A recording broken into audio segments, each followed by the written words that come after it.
on our social media platforms now also. Okay.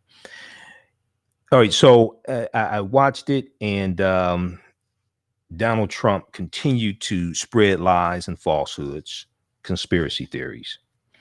I want to go to this first clip here right before the break. Let's look at, let's go to a recap of what took place. Let's go to, so when we look at the final presidential debate, we're going to look here at a recap of some highlights of what took place. And they dealt with 6 topics. They dealt with 6 topics.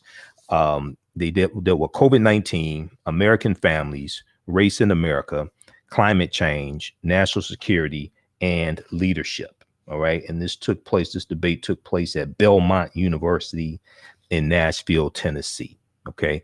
Let's go to this clip, Jalen. Clip 1.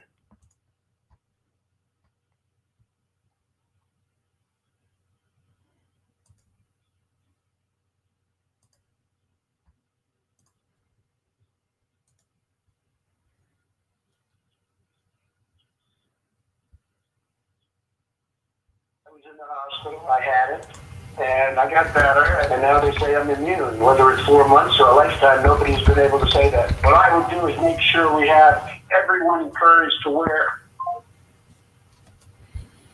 Stand by, everybody. I got to reconnect to the radio station. How's everybody doing? Share this broadcasting on social media platforms. Invite your friends to tune in also. Everybody stand by. Jalen.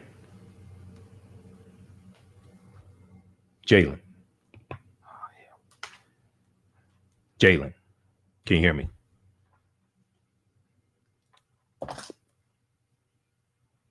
Jalen.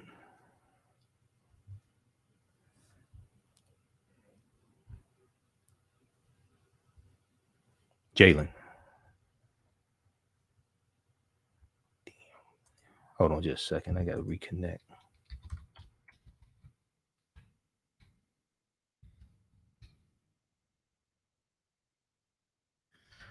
All right. Everybody share this broadcasting social media platforms here. I'm trying to pull everything together.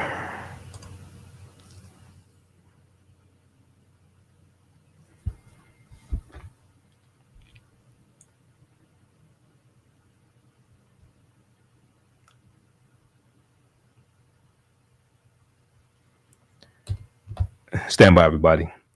Okay, so we're going to on today's show, we'll deal with we're doing a recap of the presidential debate that took place Thursday, October 22nd. We have an update in Breonna Taylor Case. Second Grand Juror speaks out against Attorney General Cameron. Also in Mississippi, more white people now have gotten COVID-19. Attitudes about wearing masks might explain why, experts say. Also, this past week, especially Friday, we saw U.S. hits highest daily number of coronavirus cases ever. And then in Tulsa, Oklahoma, we have an update on mass graves found in search for 1921 race massacre victims. And we're trying, and experts are trying to determine if these were actually victims of the 1921 race massacre that took place in Black Wall Street, North Tulsa, in Tulsa, Oklahoma. All right. Hold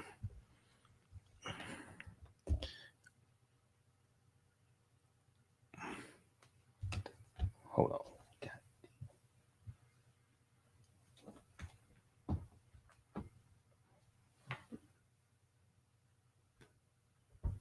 Why can't we hear? We should be able to hear. Hold on. This is not connecting.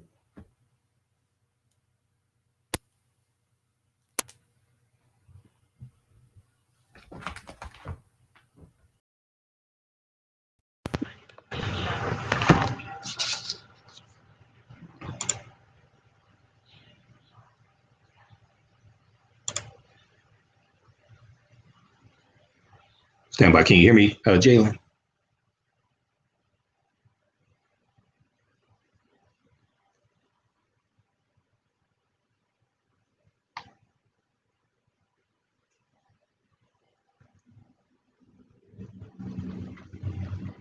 Can you hear me?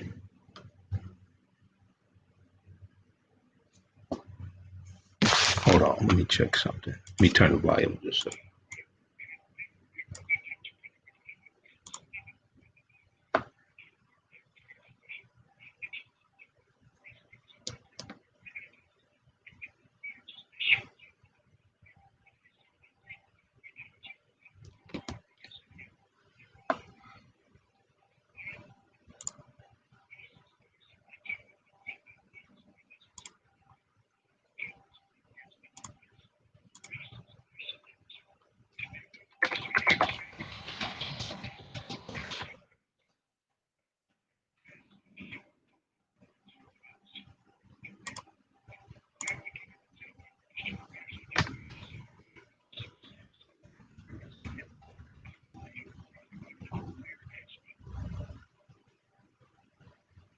All right, so that was a recap of the debate. Those were highlights from the debate that took place. We're going to do a fact check. We're coming up here on a break.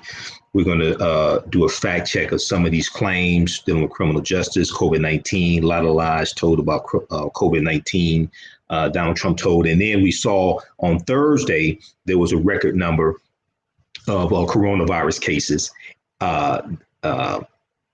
In the U.S. And then on Friday, the next day, a record number as well, while Donald Trump is trying to downplay the severity of coronavirus. You listen to the African History Network show right here on 910 AM Superstation Future Radio. I'm Michael Imhotep. We'll be back in a few minutes. Stand by, everybody. How's everybody doing? Everybody share this broadcast on your social media platforms. Invite your friends to tune in also. Been a busy weekend. Run a little behind schedule.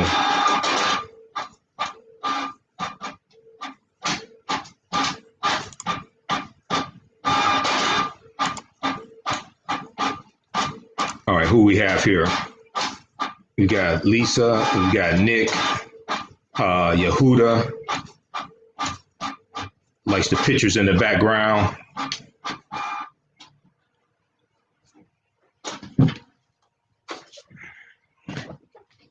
That's the pictures in the background.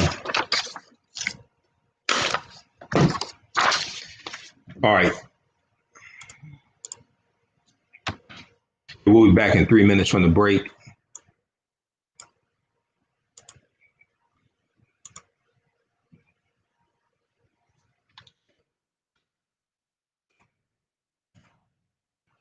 Stand by, everybody.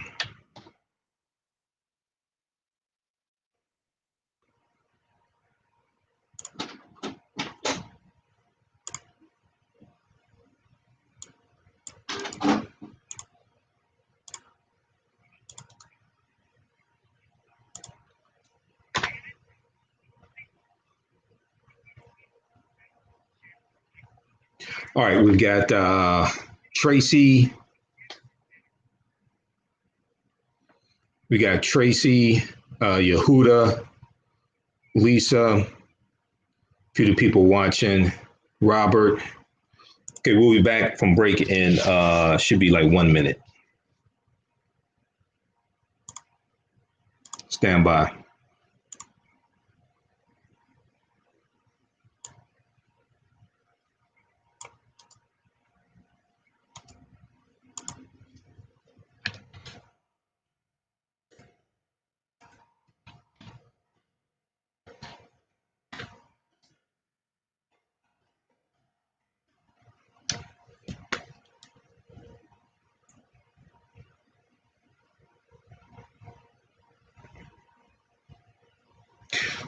Welcome back to the African History Network show right here on 910 AM Superstation Future Radio. Hey, I'm your host, Brother Michael Imhotep. It is Sunday, October 25th, 2020, and we are live. Hope everybody's doing well. Everybody share this broadcast on your social media platforms. Invite your friends to tune in. We're broadcasting on our Facebook fan page, The African History Network, The African History Network, and then also on our YouTube channel, Michael Imhotep, IMHOTEP.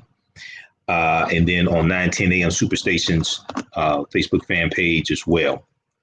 910 AM Superstation, WFDF on Facebook. All right, so right before the break, we shared a recap of highlights from the debate. So I want to go to this fact checking first from the Rachel Maddow show. So right after I watched the debate live on MSNBC, right after the debate, Rachel Maddow had to do some critical fact checking of some of the lies that were told largely by Donald Trump. I want to go to clip 2 here. Trump presents range of falsehoods and lies about COVID in debate. Let's go to this clip, Jalen.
All right, so check out that clip from MSNBC.com, Rachel Maddow show.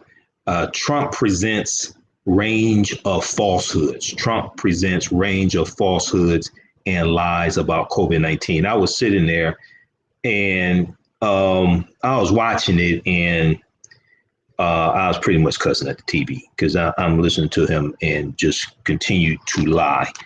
Okay. And when he lies, people die. All right, so let's look at some of these. I looked at fact checking from NBC News, Washington Post. Washington Post has really good detailed fact checking. Washington Post, New York Times, NBC News, ABC News, CBS, and factcheck.org. Okay, so let's look at this here from ABC News quickly. Calling numbers 313-778-7600, 313-778-7600 is the calling number if you have a question or comment. And then also later on in the show, in the second hour, we have an update in the Breonna Taylor case as well. Second juror is speaking out against Kentucky Attorney General Daniel Cameron. And then we'll deal with in Mississippi, more white people are now have gotten COVID-19. Attitudes about masks might explain why. We'll talk about the record set in new coronavirus cases on Friday, October 23rd. And then also we have an update in what's going on in Tulsa, Oklahoma, surrounding this search for victims of the 1921 Race Massacre. All right. So Donald Trump made the claim dealing with H1N1. He said Trump misleads when comparing COVID-19 pandemic to H1N1. Obama administration response. Okay. So he said, frankly, Biden ran the H1N1 swine flu and it was a total disaster, far less lethal, but it was a total disaster. Had that had this kind of numbers, 700,000 people would be dead right now. Okay. So in actuality, while Donald Trump is correct that the H1N1 virus was much less lethal than COVID-19, it is misleading to call the Obama administration's response a failure. The Center for Disease Control and Prevention estimates up to 575,000 lives were lost to the swine flu worldwide. Of those, fewer than 13,000 were lost in the United States, due in part to the Obama administration's, quote, complex, multifaceted, and long-term response, end quote, the CDC later wrote. Thus far, COVID-19 has taken the lives of over 210,000 people, at about 225,000 now. Americans, in a little over 8 months since the first known case of the virus was discovered in the United States. Quote, the team, in my opinion, in 2009 really demonstrated that the planning was worth it. Nothing is ever perfect. But I feel just so impressed and so proud of the job the CDC did in 2009, end quote, said Julie Gerberding, Gerberding, a CDC director during the George W. Bush administration. She told ABC News. Okay, this is from abcnews.go.com, the official website of ABC News. Now, if we look at another one here, I want to try to get to something that we didn't do Thursday or Friday night. So Donald Trump misstated Dr. Anthony Fauci's past comments on wearing masks. Okay. And he constantly likes to misstate what Dr. Anthony Fauci said. We saw there was a campaign commercial, Trump campaign commercial. We saw there's a Trump campaign. I think it was from the Trump campaign. A commercial using quotes from Dr. Anthony Fauci, using them out of context. All right. And when you have a government employee like that, you don't include them in campaign ads. Okay. You don't do that. Trump said nobody knew where it was coming from. Nobody knew where it was coming from, what it was. We've learned a lot, but Anthony said, don't wear masks. Now he wants to wear masks. Okay, so in actuality, Dr. Anthony Fauci, one of the top infectious disease experts in the country, and other public health experts initially told Americans not to wear surgical or N95 masks in the early days of what has become the COVID-19 pandemic. At the beginning of the pandemic, the Center for Disease Control and Prevention, the CDC, and the World Health Organization, as well as Dr. Anthony Fauci and other top experts, initially discouraged wearing masks because of concerns that masks and other personal protective equipment were in short supply for healthcare workers who needed them. Public health officials were also concerned wearing masks could have unintended consequences if people touch their face more often to adjust them or fail to keep social distancing. Okay, so I remember when this whole debate was taking place, they were dealing with pros and cons. And one of the main concerns was there weren't enough masks for healthcare workers. And we don't want to further deplete the supply of healthcare masks because the healthcare workers need it the most in general. Now, quote, there was this feeling that there would be a shortage just for those who really need them very early on, Dr. Anthony Fauci said in a recent interview.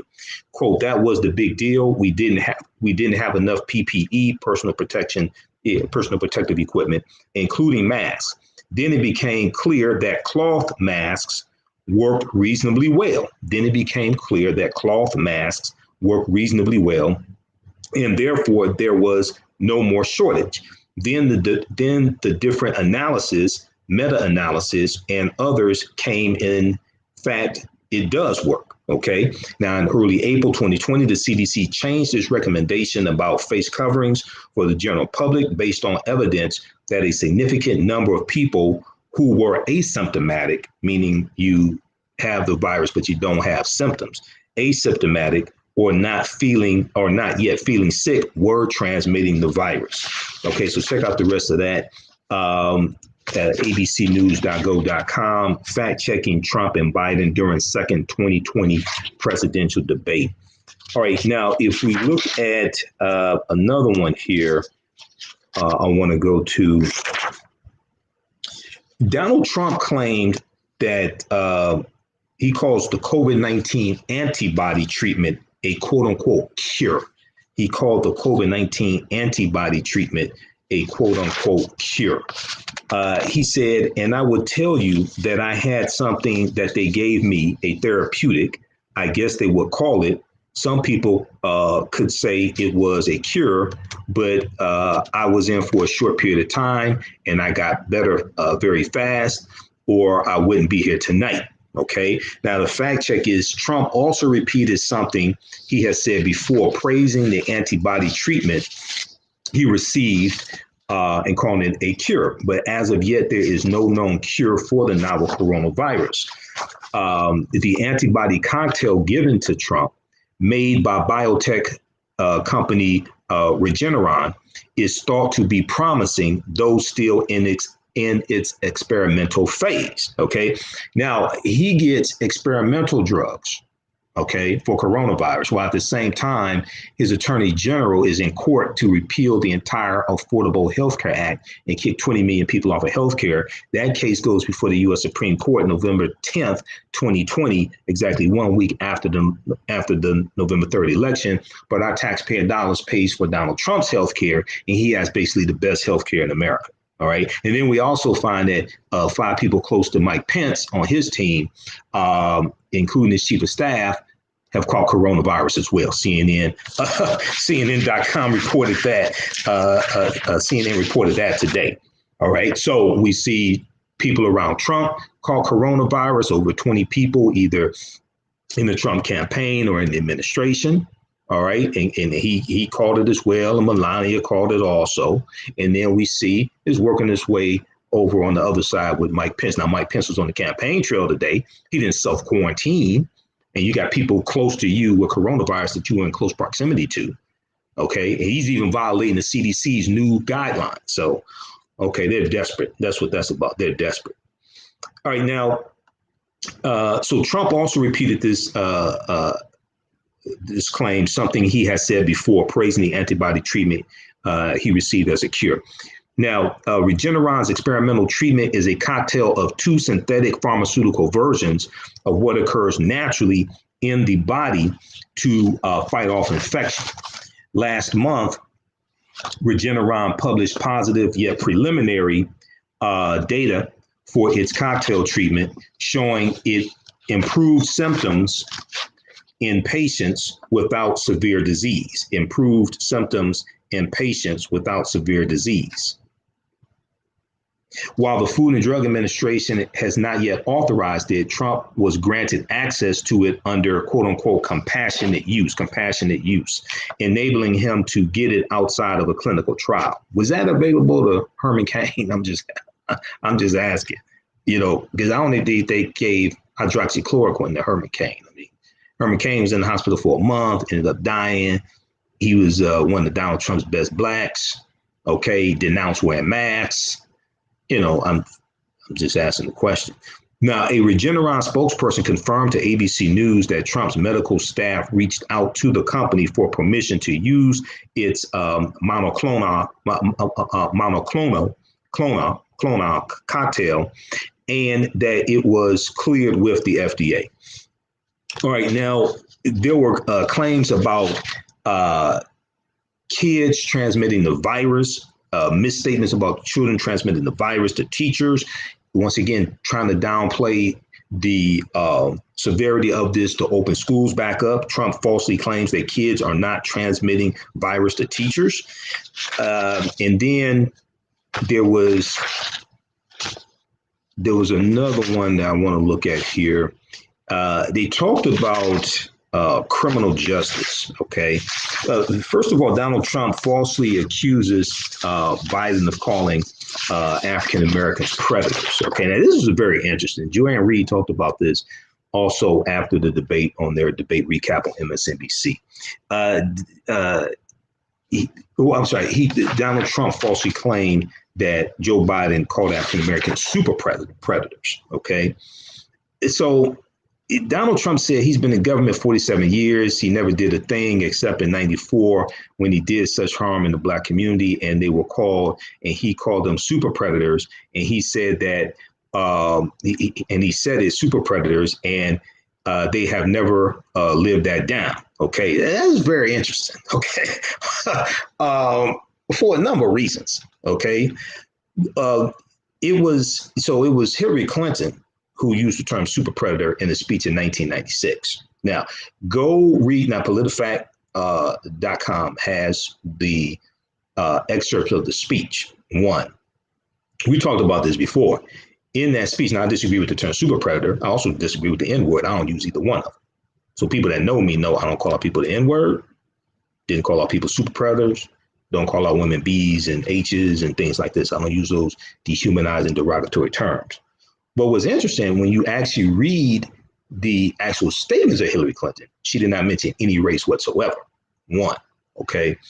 Two, both former Vice President Joe Biden and President Donald Trump have made past references to Americans being predators. But Joe Biden actually, the term he actually used was predator. He didn't use super predator. In a speech from the floor of the Senate in 1993, Joe Biden said, quote, "We have predators on our streets that society has, in fact, in part because of its neglect, created. They are beyond the pale, many of these people beyond the pale, and it's a sad commentary on society. We have no choice but to take them out of society." Okay. Now, what's interesting, and Donald Trump won't talk about this. Well, first of all, we know about the Central Park Five. He took out a full-page ad in 4 New York daily newspapers calling for the death penalty for the Central Park Five. Okay. African Americans and one Hispanic who were accused of raping and beating a jogger. So they go to prison. We know the story. They're now the exonerated 5. The actual perpetrator is caught. DNA evidence clears them. They get a settlement. Trump was against the settlement. But even last year, when They See Us, the series When They See Us, when Ava DuVernay came out on Netflix, and this whole thing resurfaced again, he was asked, April Ryan asked him the question, White House correspondent, April Ryan asked him the question, well, they've been exonerated. The actual perpetrator was caught. what do you say now? He still doubled down, and he talked about people. He said the police said they did it, and the prosecutor said they did it, even though DNA evidence has cleared them. The actual perpetrator was caught. He still stands by that. Hasn't apologized for anything. Still stands by that. I just find that very interesting. But in his 2000 book, in his book that came out in the year 2000, The America We Deserve, The America We Deserve, Donald Trump wrote several times about predators. Now, he mentioned that on the debate stage. He said, an excerpt from his book said, quote, "The perpetrator is never a victim," Trump wrote. "He's nothing more than a predator, and there can be no excuses made for killing old ladies, beating old men, or shooting adolescents," end quote. He went on to say in this book from the year 2000, The America We Deserve, if I were in charge of things, if I were in charge of things, life would be even tougher for these predators. If there was a situation in New York life, that terrible dragging death in Texas, I'd not only put the perpetrators to death, I'd find some way to make them an example to others, end quote. Okay.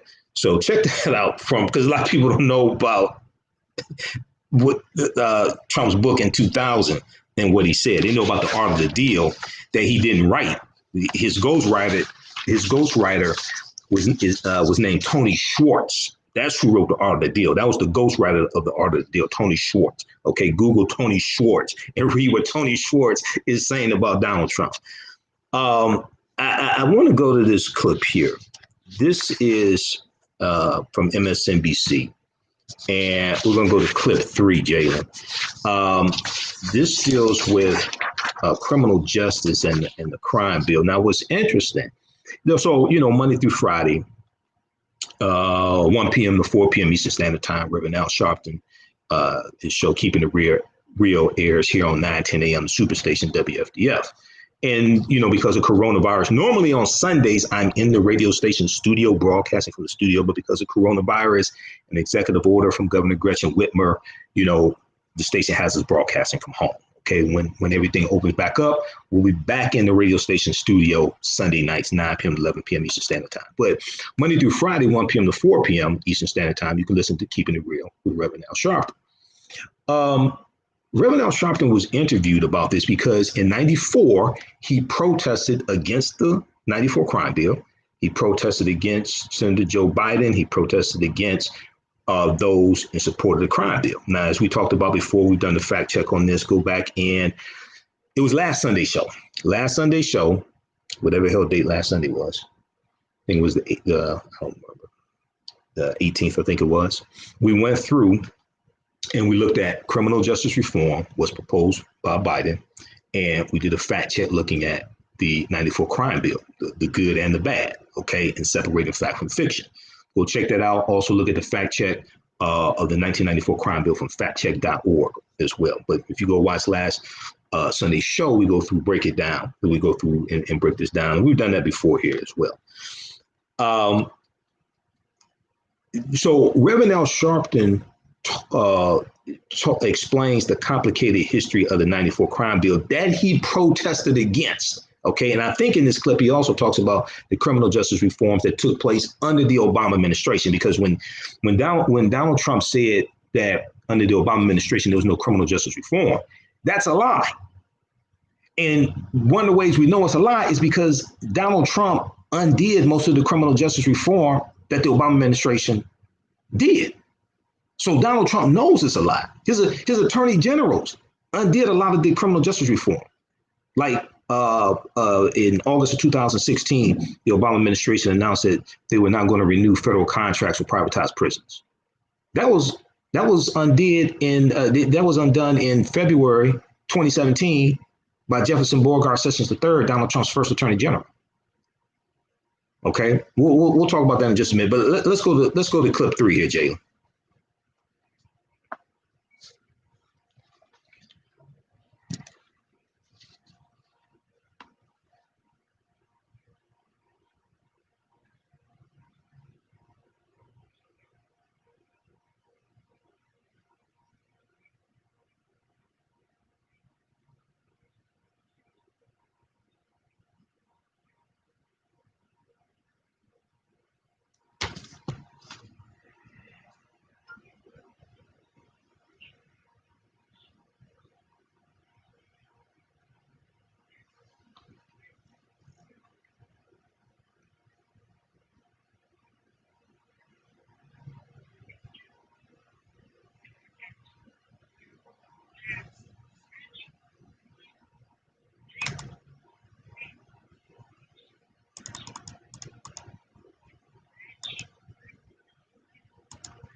All right, check out that clip from MSNBC.com. Also, Rachel Maddow's show. Sharpton explains the complicated history of the 1994 crime bill. Go back and watch our show from last Sunday because we get deeper into this as well and provide you with sources for you to research that. So let me look at this one here. There's another one I wanted to look at. I think it was from, this one was from, see the Washington Post or ABC News. So let me look. Okay, this one here is from Washington Post. Washington Post has like really good extensive fact checking. Trump on criminal justice reform. Okay, and I'm going to give you a couple of articles to research. We talked about them last Sunday's show and also this week on our weekly show. I forgot which night it was. I'm on 6 nights a week now. I forgot which night it was. Call-in number is 313 313-778-7600. 313-778-7600 is the call-in number if you have a question or comment. Okay, now on Facebook, people are saying they could not hear the clip. I'm not sure why you couldn't hear the clip. Should be able to. It's all connected. Refresh your screen on those watching on Facebook if you couldn't hear the clip. I could hear it on my end. It's running through the laptop, so I'm not sure why you weren't able to hear that clip. It's interesting. All right. But anyway, Trump on criminal justice reform. So on the debate stage, Donald Trump said, nobody has done what I've done, criminal justice reform. Obama and Joe didn't do it. I don't even think they tried because they had no chance at doing it. They might have wanted to do it. So a 1986 law sponsored by Senator Joe Biden at the time, when he was a senator from Delaware, required a 5-year mandatory minimum sentence for trafficking in 500 grams of powder cocaine or 5 grams of crack, a ratio of 100-1. Now, just keep in mind, this was voted on by the House of Representatives, U.S. Senate, and signed into law by Ronald Reagan. Okay, I just want people to understand. Okay, this wasn't an executive order from a senator. This passed both the House, the Senate, and signed into law by a president. Back on October 14th, 2020 show, go back and watch that show. We dealt with Ronald Reagan's war on drugs because October 14th was the anniversary of Ronald Reagan's war on drugs that was declared October 14th, 1982.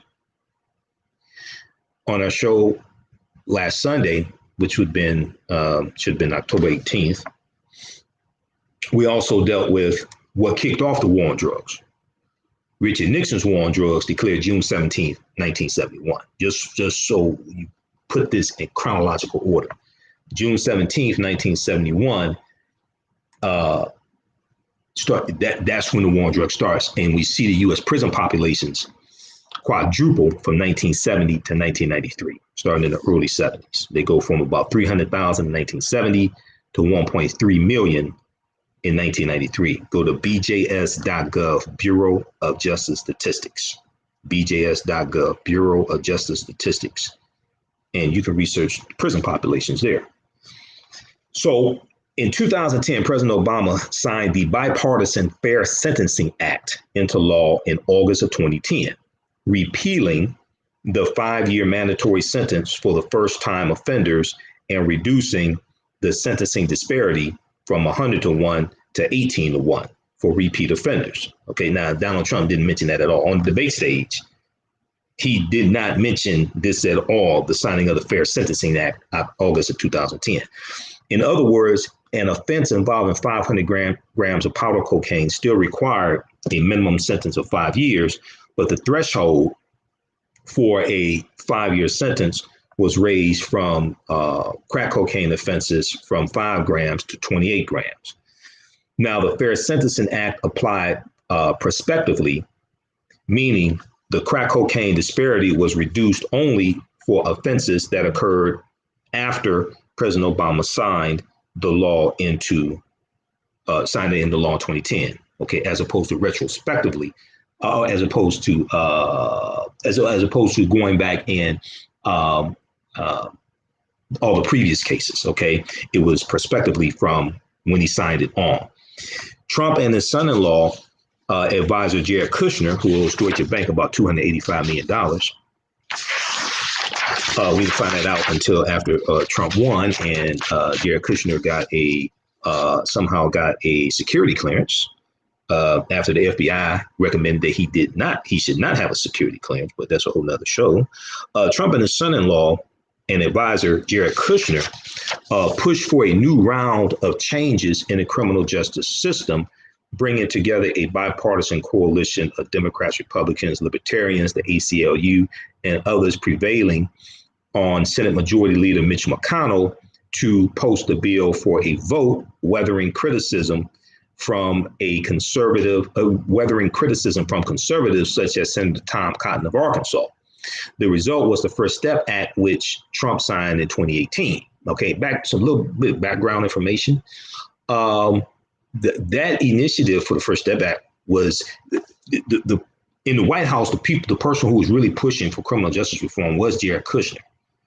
Trump really wasn't pushing for criminal justice reform in the White House, because if he was pushing for criminal justice reform, he would not nominate 2 attorney generals who were against criminal justice reform, Jeff Sessions and William Barr. Okay. 2, in 2016, Trump did not run on the platform of criminal justice reform. He ran on the platform of law and order. All right.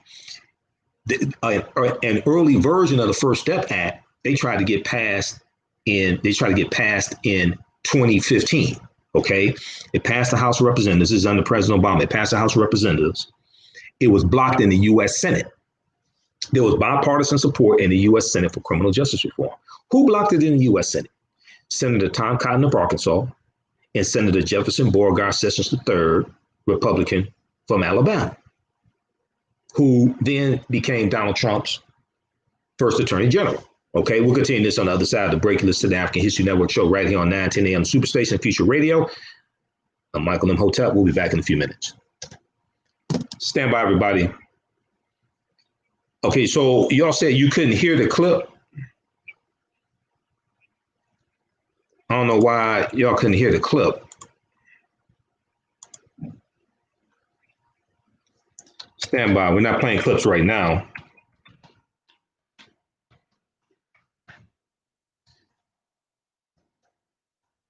Let me see if y'all can hear this. Volume's up. Stand by, everybody. Yeah, I don't know why the clip's not playing. Volume's up. All that's connected. Stand by, everybody. Yeah, I don't know why the clip's not playing. Volume's up. All that's connected. Stand by, one commercial break. Stand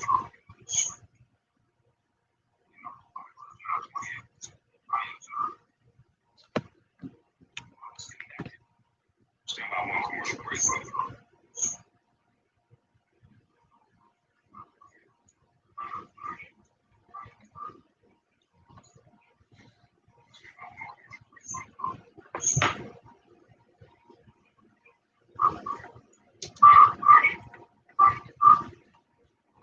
All right, stand by, everybody. I'm not sure why the clip is not playing.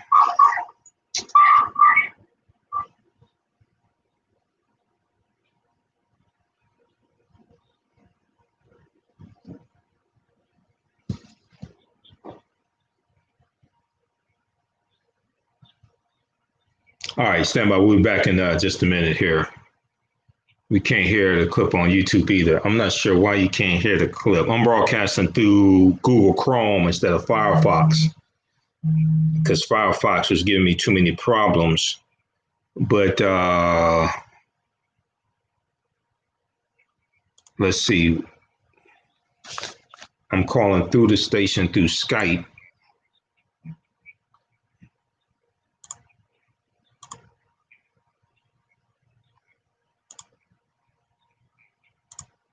I may have to try to play the clip on my end also, because I'm calling into the station through Skype. Welcome back to the African History Network show right here on 910 AM Superstation Future Radio. I'm your host, Brother Michael Imhotep. It is Sunday, October 25th, 2020, and we are live. Hope everybody's doing well. We're here 6 days a week now. We're here Monday through Friday, 11 p.m. to 12 midnight. Monday through Friday, 11 p.m. to 12 midnight. And then also still here Sundays, 9 p.m. to 11 p.m. Eastern Standard Time. Okay, so check out our broadcast. They're archived at our Facebook fan page, The African History Network, The African History Network, and then also on YouTube, Michael Imhotep through at YouTube. On YouTube, and we have them in audio podcast format as well. So I'll be uploading some more of the audio podcasts of our shows, but they're in audio podcast format also. Wherever you get your audio podcast from, search for the African History Network show. The African History Network show. We are on iTunes, iHeartRadio, Castbox, FM Player, Stitcher, TuneIn. We're on 9 different audio platforms. We're on 9 different audio podcast platforms that I know of. All right, so check that out also. Okay, let's see here. Just one second. Okay, so right before the break, we were talking about the presidential debate that took place, second presidential debate. And we were doing a fact check dealing with Trump's claims on criminal justice reform. We were talking about the Fair Sentencing Act of August 2010, signed into law by President Barack Obama to reduce the disparity between crack cocaine and cocaine, reduce it down to 18 to 1 for repeat offenders. I was giving you some background information on the war on drugs, and it going back to Richard Nixon declared his war on drugs June 17, 1971. And when Nixon ran in 1968, he ran on the platform of law and order, which Donald Trump has echoed. And Nixon was a backlash to the rebellions that were taking place across the country, African Americans rebelling in various cities like Detroit, Michigan, 1967, Newark, New Jersey, etc. He was a backlash to affirmative action, civil rights movement, Black Power movement, etc. The April 2016, I've done an extensive lecture dealing with the history of the war on drugs. The April 2016 edition of Harper's Weekly dealt with the cover story was called Legalize It All, Legalize It All. And it dealt with John Ehrlichman. John Ehrlichman was Richard Nixon's domestic policy advisor. A journalist named Dan Baum, B-A-U-M, wrote the article for the cover story of Harper's Weekly magazine, April 2016 edition. And John Ehrlichman was one of the people around Nixon that went to prison because of the Watergate scandal. He served 18 months in a federal prison. And Dan Baum interviewed John Ehrlichman some years ago. And John Ehrlichman revealed to Dan Baum, and all the news outlets picked it up, that the war on drugs was really a war against the anti-war, the anti-Vietnam War protesters and the African-American community. And then John Ehrlichman said by associating the anti-war protesters with marijuana and associating the African-American community with heroin, we could infiltrate their organizations, raid their offices, infiltrate their communities, etc. Okay, go search for Dan Baum, and I have articles. We'll post the links here to the articles that really break this down. Okay, so but you had Senator Tom Cotton of Arkansas and Senator Jefferson Beauregard Sessions III of Alabama in 2015 that blocked the bill in the Senate for criminal justice reform. They come back, so they're going to come back, and you had Democrats that help the Congressional Black Caucus that help push this through in the House of Representatives, and it's going to pass the Senate also. Okay, but Jared Kushner in the White House, the main person pushing for criminal justice reform was not Trump, because when you look at his other policies, they don't fall in line with criminal justice reform. It was Jared Kushner, because Jared Kushner's father was sent to prison by Governor Chris Christie when Chris Christie was a U.S. attorney for the state of New Jersey.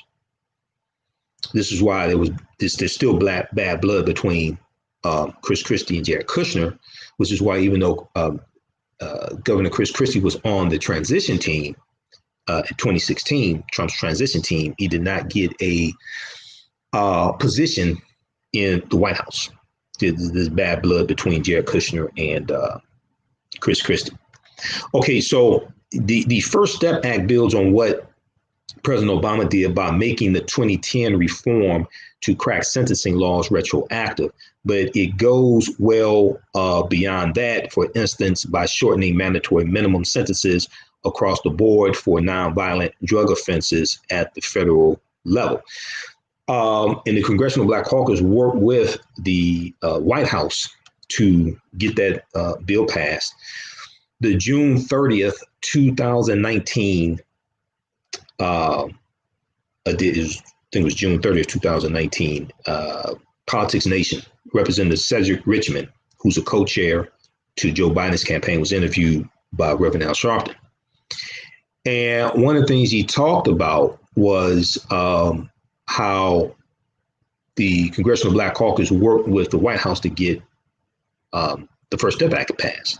Okay, so check out that interview also at msnbc.com.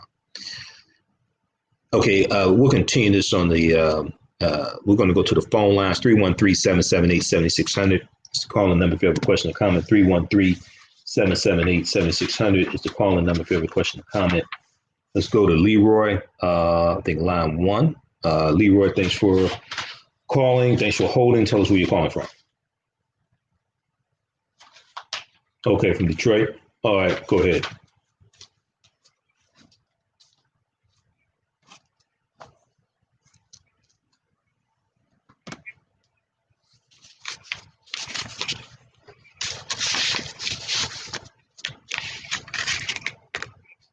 Mm-hmm.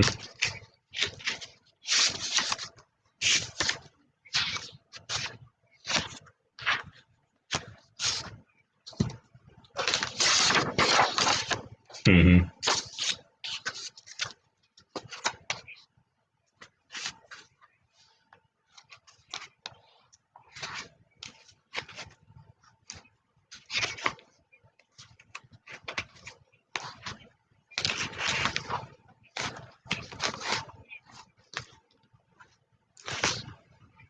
Heroin? Okay.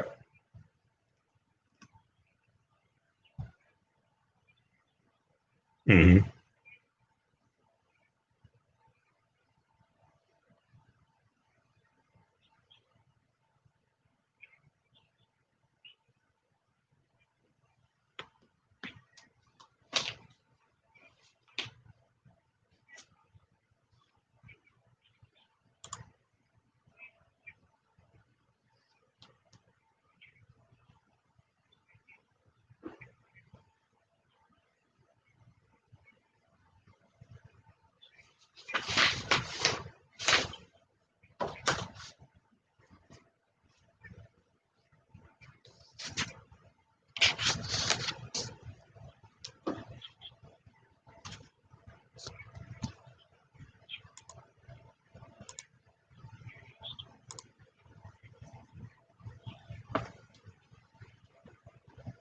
Right.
Right.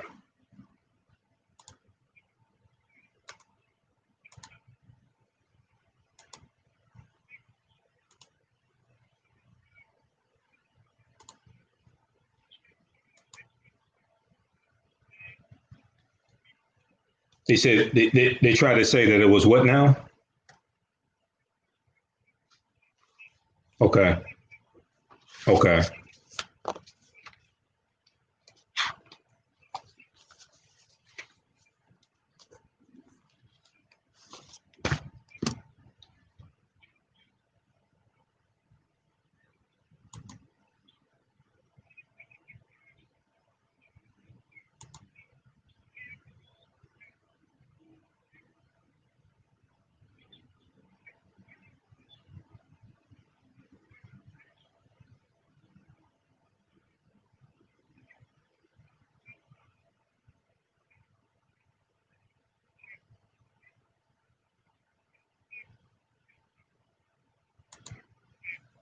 Okay.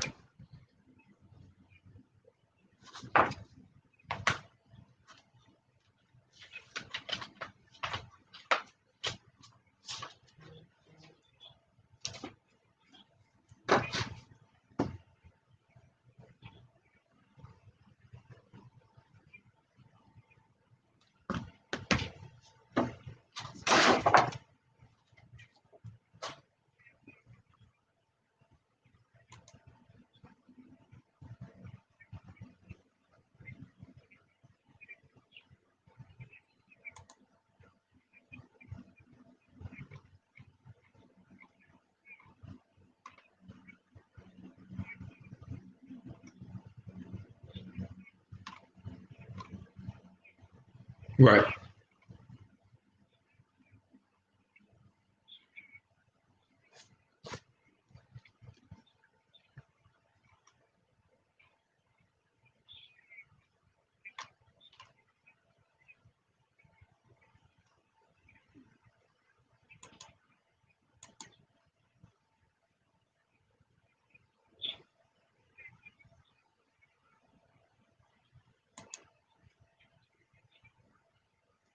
Right. Right. Okay. Okay. Go ahead and wrap up because we got other callers.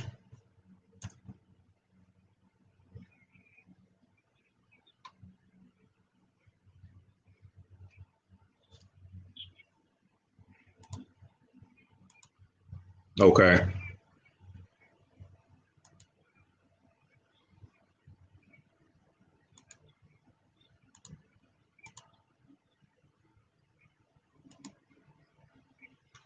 All right, thanks for calling. All right, check out we talked about this last Sunday show.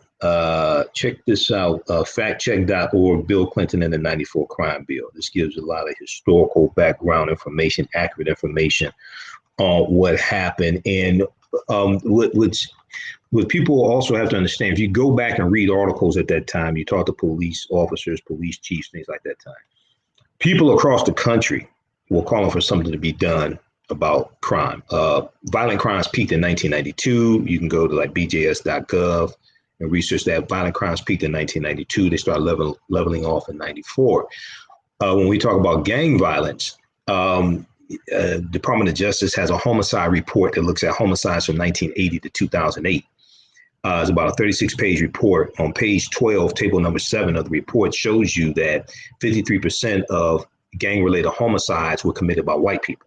53% of gang-related homicides were committed by white people. 56% of gang-related homicide victims were white people. You had people of all different races across the country calling for something to be done about crime, and they were putting pressure on elected officials, mayors, city council, members of the House of Representatives, members of the U.S. Senate. So 23 members of the Congressional Black Caucus voted for it, 11 voted against it. They were voting, they were doing it, they voted for it, and all of them didn't agree with all parts of it. For instance, when you research like 3 strikes and you're out, Biden wrote the majority of the crime bill. He did not write all of it. 3 strikes and you're out was a portion he did not write. And then when they go vote on different portions of the bill to be included in the overall bill, that's something he voted against. Bernie Sanders voted against the bill, but Bernie Sanders voted for the bill because of things like the Violence Against Women Act and the assault rifle ban. But he talked about how it would add to further incarceration. Okay, so read the fact check from factcheck.org, which is a really good one. I got a ton of information on this. This is one of them. Another one is shows actually it's like 18 different parts that was in the crime bill. One of the things the crime bill also did that very few people talk about, because very few people have actually studied it. They regurgitate BS that they hear, but they haven't really studied it. One of the things that it did was it gave the power to the Department of Justice to investigate the patterns and practices of police departments. Okay, so we'll post it. So we posted that link here. So that's the consent. That is the investigation to the patterns and practices of police departments that lead to consent decrees or can lead to consent decrees. So there were more investigations into the patterns and practices of police departments under the Obama administration, which led to about 14 to 15 consent decrees. So when Jeff Sessions becomes Attorney General, one of the first things he does is backs off of investigating police departments. Okay.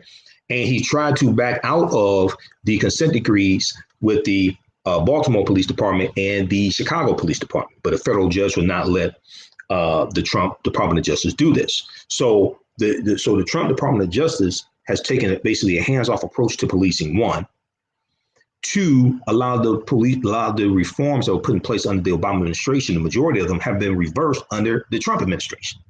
So when Trump says, well, the Obama administration didn't do anything, he's lying, because he and his attorney generals are the one who reversed what was done. So he's lying. Read this article also. We'll go back to the phone lines. We're coming up on a break. Trump's plan to end Obama's peaceful reforms and unshackle the police succeeded. Okay, we'll probably get to this on the other side of the break. We talked about this last week. It's a really good article that goes through and breaks this down. And when you read the article, it talks about Lieutenant Bob Crawl, who is, and Lieutenant Bob Crawl is he's the head of the Minneapolis, Minnesota Police Union. Okay. And he is a big Donald Trump supporter. And when he was at a Trump rally in October 2019, he talked about how Donald Trump has taken the shackles off of police that he said was put on police under the Obama administration. Okay, because you had police unions under the Obama administration. You had police unions who said that President Obama and Black Lives Matter were declaring war on police, and they saw Donald Trump as their savior. This is why police unions, majority of them, backed Trump in 2016. All right. Let me see. Let's try to see if we can turn the screen share on. I'm broadcasting through Google Chrome instead of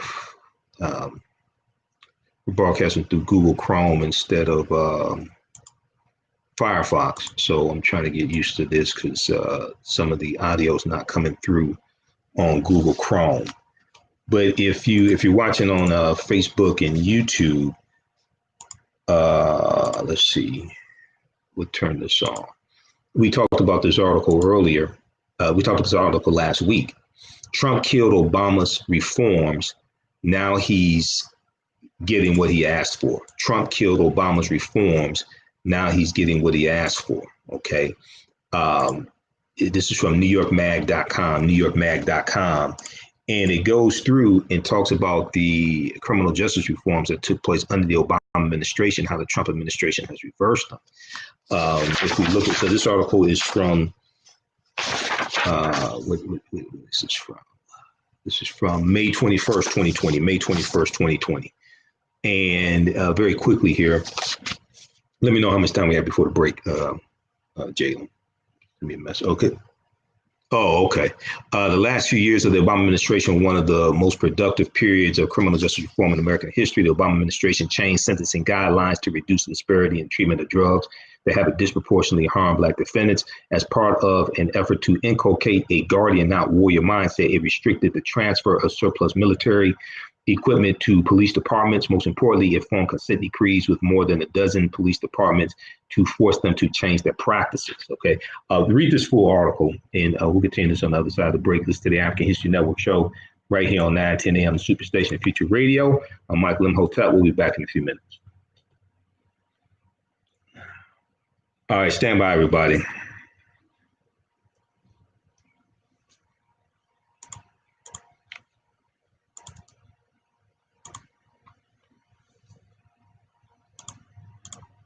All right, stand by. We're going to get to some of these other topics here.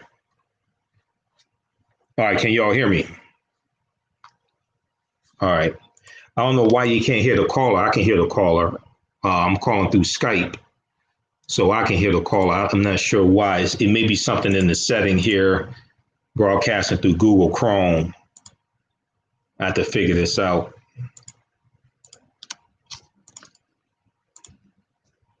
All right, stand by.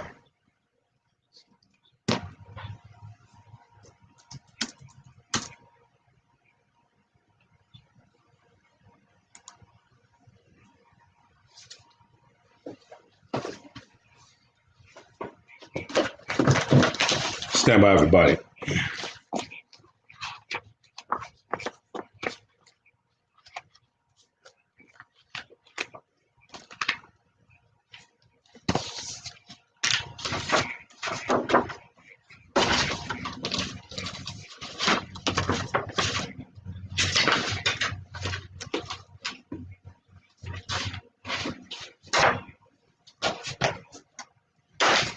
Welcome back to the African History Network show right here on 910 AM Superstation of Future Radio. I'm your host, Brother Michael Imhotep. It is Sunday, October 25th, 2020, and we're live. We're here Monday through Friday, 11 p.m. to 12 midnight. Monday through Friday, 11 p.m. to 12 midnight. And then also Sundays, 9 p.m. to 11 p.m. Eastern Standard Time. So tune in and you can watch all these. We broadcast on our Facebook fan page, The African History Network, The African History Network.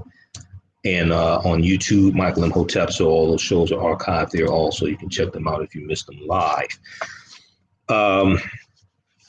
Okay, so all right, so we did that fact check. Right before the break, we were doing a recap and fact check of statements made at the presidential debate. Check out fact checking from the Washington Post, and then also abcnews.go.com, abcnews.go.com. Okay.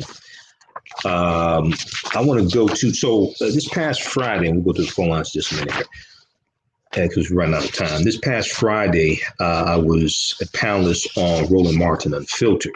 Okay, now Roland will be in Detroit this coming Wednesday, and we're still waiting on location. He's going to be broadcasting a show from Detroit. That'll be Wednesday, October 28th. Friday, he was in Florida. He was in Florida Friday.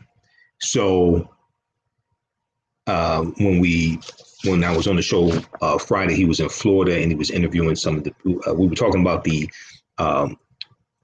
presidential debate, and he was interviewing some people in Florida also.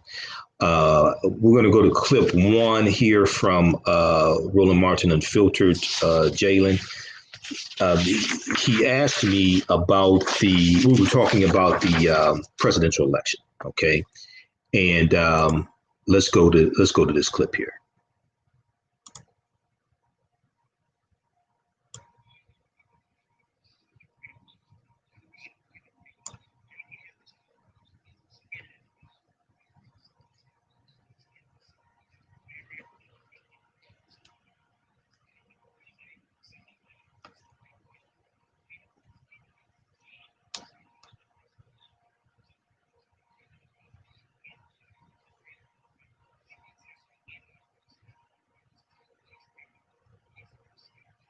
Stand by, everybody.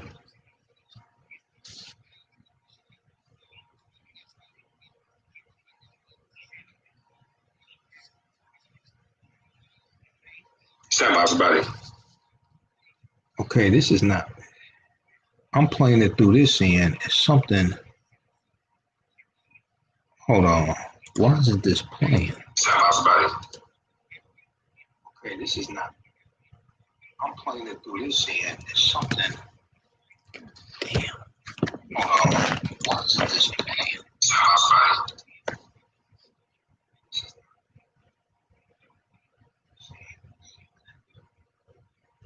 Hold on.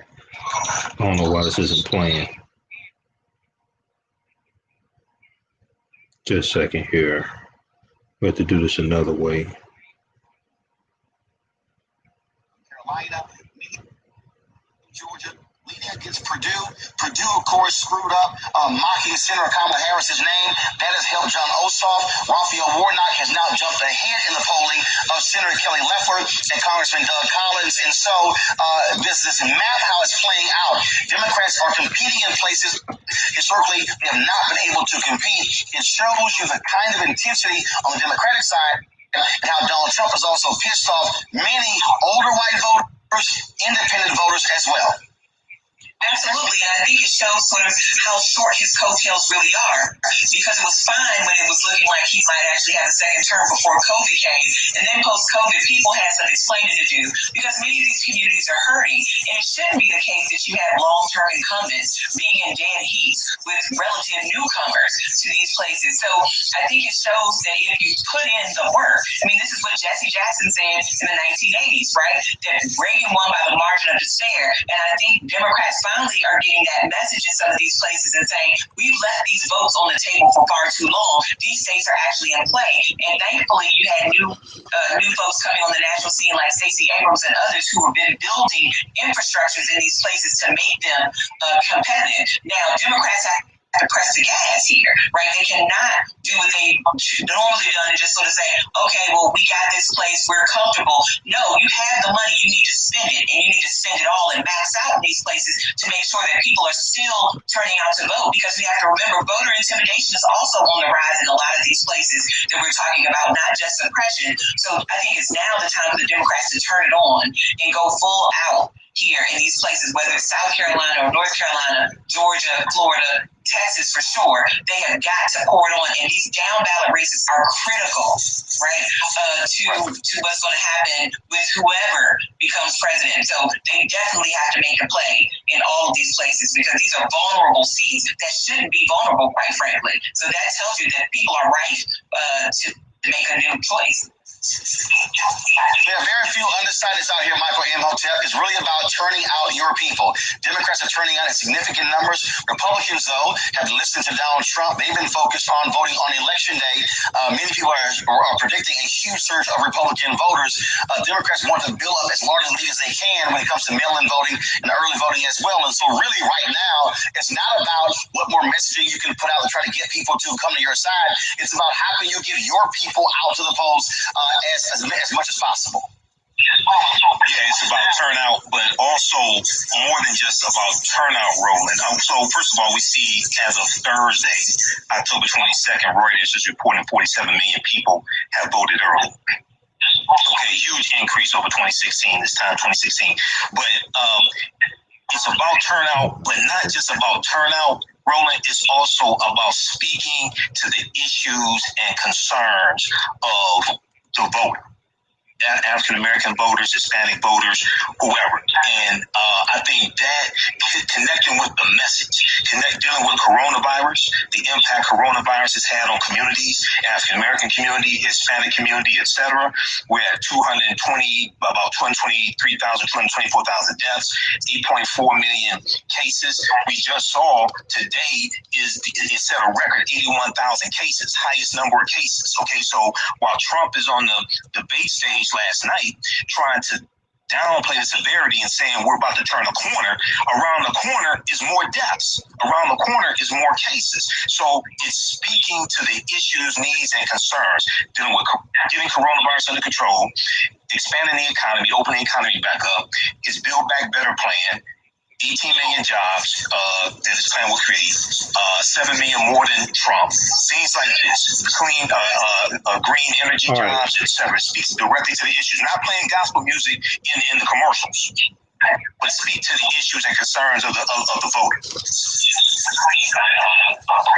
All right. Well, again. Okay. Hey, pause it right there, Jalen. Pause it right there.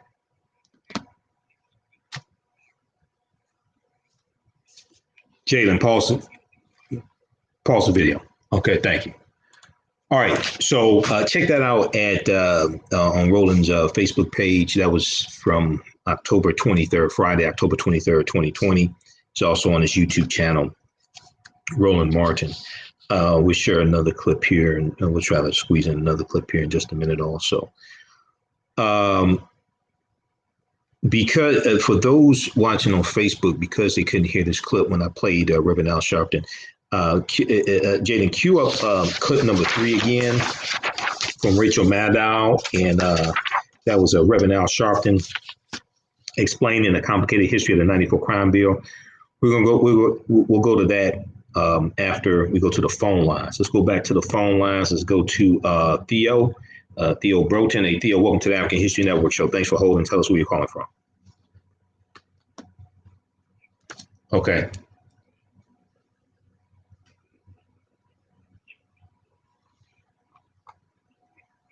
Right.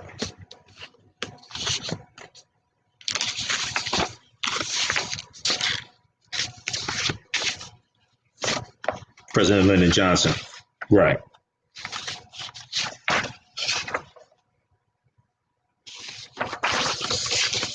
Yeah.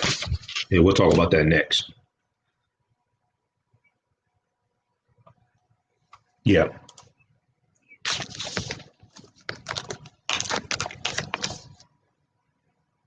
Yeah, I saw something about that. I'm trying to get to the bottom of it. I'm not exactly sure what it was. Right. Maybe he Mitch slapped somebody. I said Mitch, M-I-T-C-H, just so people know. Okay.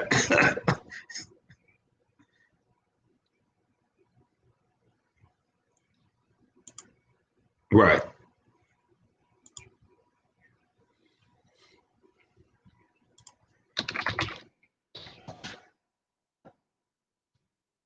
Amy McGrath in Kentucky ran against Mitch McConnell. Yeah. I'm on Monday. I'm on Monday through Friday, 11 p.m. to 12 midnight, right here on 9:10 a.m. the Superstation, and still Sundays, 9 p.m. to 11 p.m. I'm on 6 days a week.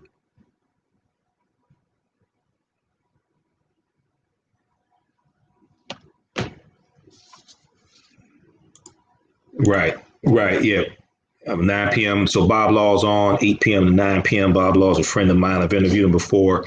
And then Monday through Friday after my show, Michael Basin is on. Michael Basin is on at 12 midnight here on 9:10 a.m. Superstation.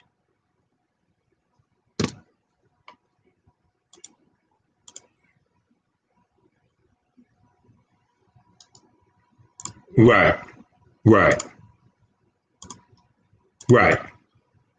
Yeah, Night Talk with Bob Law years ago. Yep. Yeah. All right. Okay. All right, Theo. All right. Okay, thanks. Bye. Thanks for calling. Okay, so Theo Broughton mentioned that this was another fact check I was going to come to. So Donald Trump likes to say that he has done more for Black Americans than any president except Lincoln. Okay. Now, also on our Facebook fan page, the African History Network, and we talked about this here on the show before, we post 5 facts about Lincoln and slavery. The first fact is Lincoln was not an abolitionist. That's from history.com, official website of the History Channel. We'll probably talk about that during the week, during our weekly show. All right. But when we look at the fact checking from Washington Post, Donald Trump says nobody has done more for Black Americans than Donald Trump. And if you look, with the exception of Abraham Lincoln, possible exception, nobody has done what I've done. All right. So let's look at the facts. Trump appears to base this assertion on pre-coronavirus employment figures and some relatively minor actions taken during his administration. All right. Now, historians say this is a ridiculous claim for Trump to make. Trump has taken few actions specifically on behalf of African Americans. Lincoln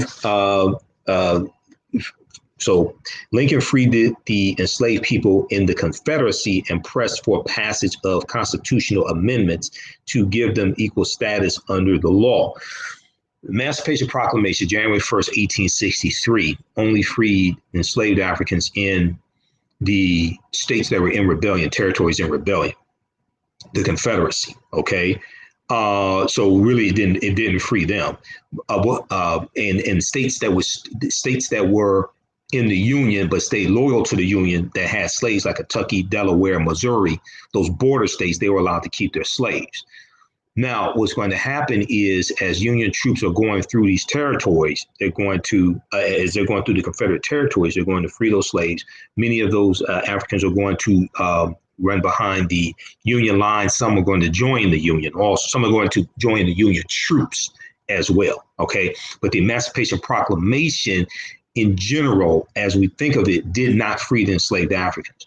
It was a military strategy to bring the South back into the Union.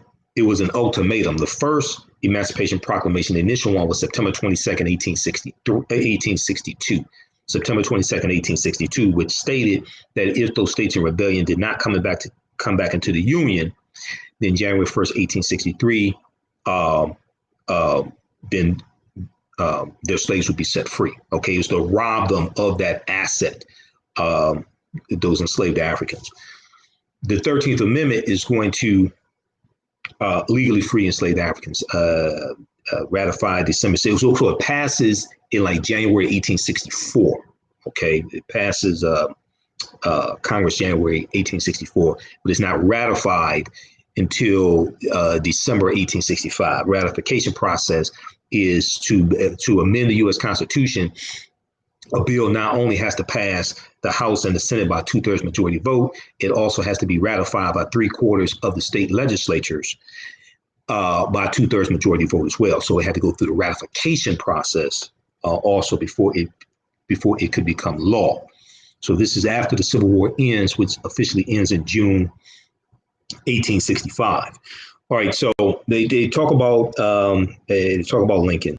And also, incidentally, is about 1862 that Lincoln signs off on reparations for slave owners in Washington, D.C. as well. News1.com has an article dealing with that. Also, we've talked about that here before, but check that out from news1.com. We'll post a link for that. All right, now, President Lyndon Johnson signed into law the Civil Rights Act of 1964 and the Voting Rights Act of 1965, which also had lasting impact on the lives of African Americans. One of the things that the Civil Rights Act does is creates the Equal Employment Opportunity Commission, the EEOC, but it bans discrimination, not just in public accommodations, but also in employment as well. Okay. That's what the 1964 Civil Rights Act did. Those are some of the things it did. Go to blackpast.org, and search for the Civil Rights Act of 1964. Also, you can go to history.com and search for it there. It gives more information on what the Civil Rights Act of 1964 actually did. Now, these legislative victories were not easy, requiring President Johnson to build coalitions with Republicans and liberal Democrats to defeat the powerful segregationists in his own party, the segregationist Democrats in the South. Okay, and many of them are going to leave the Democratic Party and go to the Republican Party. Okay, because of the Civil Rights Act of 64 and the Voting Rights Act of 65. This is the party realignment. The party realignment is going to be completed in the mid to late 60s, but it starts going back largely to 1928 and the Lily White movement of 1928, when Republicans are trying to get Herbert Hoover elected as president in the 1928 presidential election. Herbert Hoover is running against a Northern Democrat named Al Smith, and the Republicans use a Southern strategy targeting Southern segregationist Democrats in 5 former Confederate states to win their votes to get Herbert Hoover elected, and they start ignoring the issues and concerns of African Americans. They're ignoring the rise of the Ku Klux Klan as well, which is rejuvenated basically in 1915. And a lot of that has to do with the movie The Birth of a Nation that debuted February 8th, 1915. And it's based upon the novel called The Klansman by Reverend Thomas Dixon. And the movie shows the Ku Klux Klan as the heroes. It takes place 1915 is the 50th anniversary of the 13th Amendment, 50th anniversary of the Civil War ending in 1865, and also the 50th anniversary of the Ku Klux Klan being founded December 24th, 1865 in Pulaski, Tennessee. And the movie shows the Klan as being the heroes, putting down a rebellion of former Negro Union soldiers in South Carolina during Reconstruction, after the Civil War ends, during Reconstruction. South Carolina is where the Civil War starts, April 12, 1860, with the attack on Fort Sumter. Okay, so South Carolina is pivotal when it comes to really understanding this history. And South Carolina was also the first state to secede from the Union, December 20th, 1860, 6 weeks after Abraham Lincoln becomes president-elect, because South Carolina and then other subsequent southern states think that Lincoln is going to free the enslaved Africans. So you have 65 is a pivotal, 1915 is a pivotal year, and that's the beginning largely of the Great Migration, which is largely looked at as 1915 to 1970, and 6 million African Americans migrate from the South up north and out west. Okay, and this totally changes the country.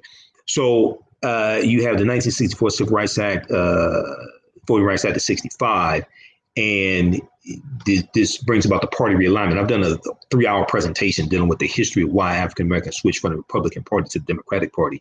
And because of the Lily White movement in 1928, we're being pushed out of the Republican Party by Republicans, and then we slowly move over to the Democratic Party. And because we find them, even though we're leery of them, we find them to be more receptive to our issues and concerns. And then in the 1947, many of us liked Eleanor Roosevelt, President Roosevelt's wife. We still had to push President Roosevelt. This is why you have Executive Order 8802 in June of 1945, where that in Executive Order 8802 desegregated the jobs in the Department of Defense. And that came about because of the pressure that A. Philip Randolph, president of the Brotherhood of Sleeping Car Porters, put on Roosevelt and threatened to put 100,000 African Americans marching on Washington to embarrass Roosevelt if he did not desegregate jobs in the Department of Defense. Okay, so Roosevelt was a white man who could be pushed in the right direction to do the right thing. He could be pressured. Okay, Trump ain't one who can, in general, could be pushed and pressured, but Roosevelt was somebody who could be pushed and pressured to do the right thing.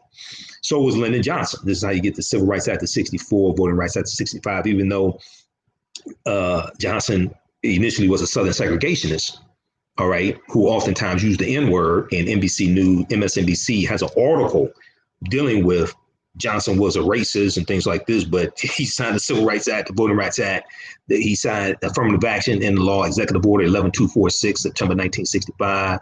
He signed the Fair Housing Act, okay, after that comes about after Dr. King's assassinated, okay, in 1968. Okay, so he was he was somebody who could be pushed in general in the right direction. All right, now, these legislative victories were not easy, requiring Johnson to build coalitions with Republicans and liberal Democrats to defeat the powerful segregationists in his own party who dominated the South. All right. The final vote for the Civil Rights Act bill was 73 to 27, with 27 Republicans in favor and 6 opposed. OK, so that's in the Senate. OK, you had 20. So you had 27. It was 73 to 27 with 27 Republicans in favor and 6 opposed the Civil Rights Act of 1964. Among Democrats, 46 voted for the bill and 21 rejected the bill. So largely the Southern Democrats rejected the bill.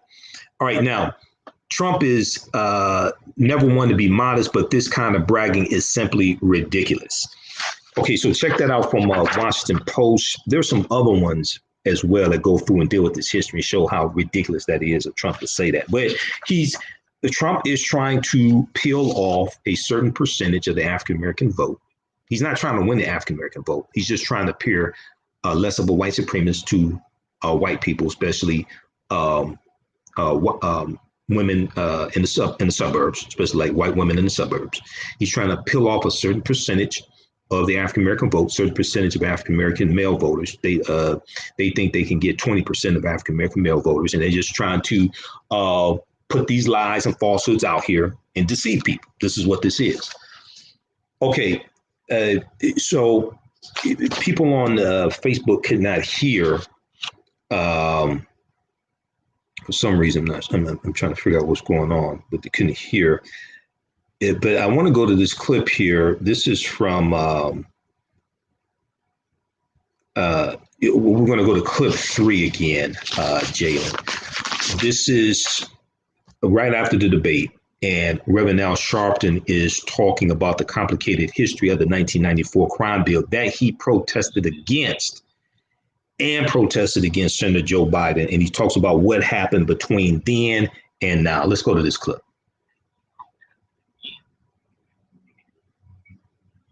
Biden. He talks about what happened between then and now. Let's go to this clip. Let's keep this conversation going, though, and bring into the conversation somebody who has been a major player on this subject and in the politics of this subject for years. The Reverend Al Sharpton is president of the National Action Network, host of Politics Nation here on MSNBC. Reverend Sharpton, thinking of you tonight as we are trying to unpack this part of the debate, what was your reaction to those exchanges that Joy is describing that we all just saw here? Well, first of all, I helped lead a lot of the marches around Eric Garner. That was never said. You had some offshoot groups that may have said that, but that clearly was not the case. But I think what upset me more is in '94, I was one of the few that was out there marching against the crime bill and against Senator Biden. And many of the black leaders were for the crime bill. Most of the congressional black caucus was. It was a reaction to Ben Bryant, the basketball player who died of an overdose of crack. And there was an overreaction that we got to do something about it. So Joe Biden has said it was a mistake, but he was not alone, and there were many black leadership that was with him on that. He has subsequently, for many years, come to National Action Network and other groups saying this was a mistake, and has worked with President Obama in trying to commute sentences. I think the key thing tonight was when he said, and I was in the room when they started working on commuting sentences and telling various civil rights groups to give us people to commute. Joe Biden sat next to me in the meeting, and he said tonight, give me the amount of people that you've gotten out of jail, Mr. Trump, with your bill that you claim that you're doing. He said, I can name 20. Trump couldn't name any. They've made 1,000 people go home. They cannot quantify it. They throw out these names, the numbers, but they can't quantify it. And to this day, he is saying he wants a national stop and frisk policy. His personal lawyer is Rudy Giuliani, the architect of stop and frisk, which has been proven in court to be racist. So for him to sit up there and try to attack on criminal justice when he's advocated policies, he had the head of the police union that defended the choking of Eric Garner. He had him speak the night he accepted the Republican nomination at the White House. You can't have it both ways, and I think we need to be clear. Yes, we opposed Biden in '94. Biden has come to terms with that. Trump is still advocating those policies, and they never address that conversation that black parents have to have with black kids. He went all the way around the mulberry bush and never came back to the question. Reverend Al Sharpton. Right. Okay, so that was so when Sharpton said Trump never addressed the question, it was dealing with the talk. Christian Welker asked both Trump and Biden to talk about the talk that African American parents have to have with their children about interacting with police. Okay, maybe later in the week we'll play that exchange also. check out the article also from usatoday.com. This we post. I think we posted this link here on the thread of the broadcast. Fact check: 1994 crime bill did not bring mass incarceration of Black Americans. What this deals with is fact checking two claims, providing the evidence, but it deals with the increase in incarceration that we already talked about, how it quadrupled from 1970 to 1993. Okay, so this is why when I deal with this, I talked about this before, you have to look at about a 50 or 55 year period of time, as opposed to from 94 to the date. You got to go back to 66, 67, 71, and look at the continuum. Okay. Now, on the campaign trail on Saturday, October 24th, we're going to go to the clip from CNN, Jalen, President Obama from CNN. President Obama was speaking in Miami, and he said that Trump could not ask a basic question. He said a basic question that Trump was Trump was asked was too tough. Okay, let's go to this clip.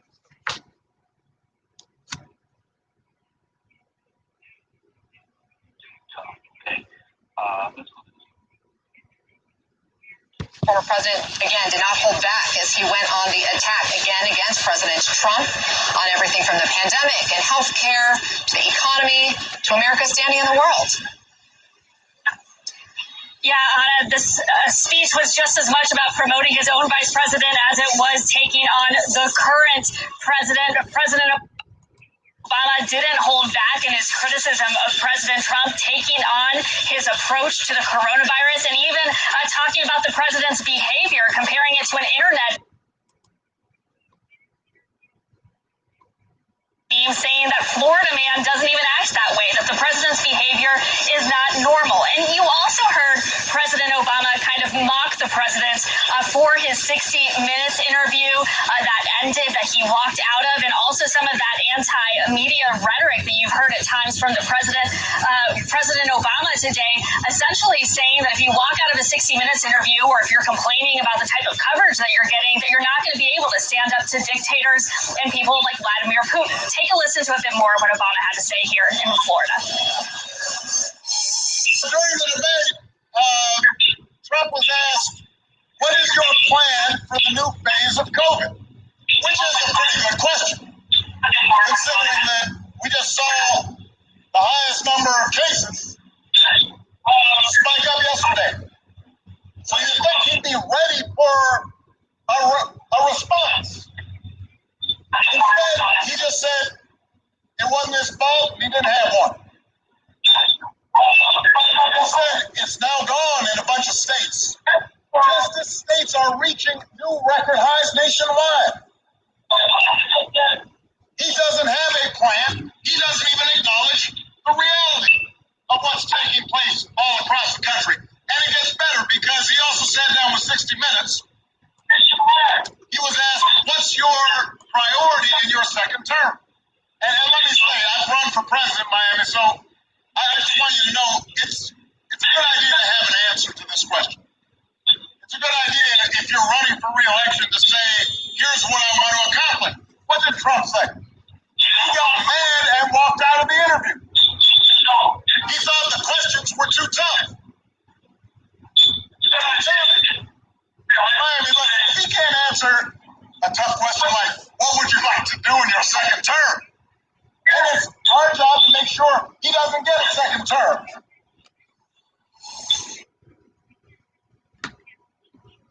All right, stand by. Okay, all right. So that was from CNN. You can watch the full. I think it's CNN.com. I think they have the full clip, but also I know at JoeBiden.com they have the full clip also, so you can check that out. Obama, the basic question was too tough for Trump. All right, so I saw some of that speech that President Obama gave, so that was pretty good. Okay, how much time we have left in the show, Jaden? All right. 2 minutes. Okay. We're going to continue on our social media platforms for a little bit, and we'll continue this on our Monday night. We'll be back Monday night. I think I'll be back in like 24 hours, something like that. We'll be back Monday night, 11 p.m. Eastern Standard Time. We're going to continue this also. Follow us on our social media platforms. We'll continue for a little bit longer. The African History Network, The African History Network on Facebook, and Michael Imhotep on YouTube. And we're going to talk, we'll give you an update briefly on what's going on in Tulsa, Oklahoma with the search for the remains of victims in the 1921 Race Massacre. But I want to talk about Mississippi. Mississippi's in the news. One, because Mike Espy could be the first African-American U.S. senator from Mississippi since 1870 during Reconstruction. Two, the new cases in Mississippi, more white people now have coronavirus when it comes to new cases, as opposed to African Americans, and attitudes about masks might explain why. Okay, if you'd like this type of information, you can donate to the African History Network, $, TheAHNShow, $, TheAHNShow through Cash App, and also through PayPal, paypal.me/TheAHNShow. And then also at our website, AfricanHistoryNetwork.com. Click on the yellow donate button, AfricanHistoryNetwork.com. Remember, the African History Network focus on educating, empowering, and inspiring people of African descent throughout the diaspora and around the world. Because right now it's correct wrong behavior. It's not over till we win. Wakanda forever. We'll talk to you Monday night. All right, peace. All right, stand by. Stand by. Okay, we can disconnect the call. I don't know why y'all couldn't hear. I'm broadcasting through Google Chrome because Google Chrome seems to work better with Restream. But I got to go through and figure out why you all can't hear the clips, because I can hear them on my end. I don't know why it's not coming through on your end. Even when I played it from this side, the clip is not coming. It's not. I got to figure some more shit. I got to figure out. All right. So let's see. We'll be here for a few more minutes because it's late and I'm tired. Let's look at this story here from Mississippi. Essence, that we posted the article from essence.com. Mississippi health official, maskless white people are responsible for spike in COVID-19 cases. Mississippi health official, maskless white people are responsible for spike in COVID-19 cases. And they picked this article up from CNN.com. In Mississippi, more white people now have gotten COVID-19 than African Americans. Attitudes about masks might help explain why, officials say. Okay. This is from October 23rd, 2020. Also, you can advertise with the African History Network, email us at customerservice@AfricanHistoryNetwork.com, customer service at AfricanHistoryNetwork.com. You can advertise with our weekly show, with our daily show, I should say, Monday through Friday. Okay. Because our Sunday night show was sold out, but you can advertise through our daily show. And when we rebroadcast these shows, your video commercial that we can create for you will air when we rebroadcast these shows, and the audio commercial will be on the audio podcast of these shows that airs on 9 different podcast platforms. Email us at customerservice@AfricanHistoryNetwork.com. So for the longest time in the pandemic, just a second. For the longest time in the pandemic, coronavirus had infected and killed more African Americans in Mississippi than white people, which experts explained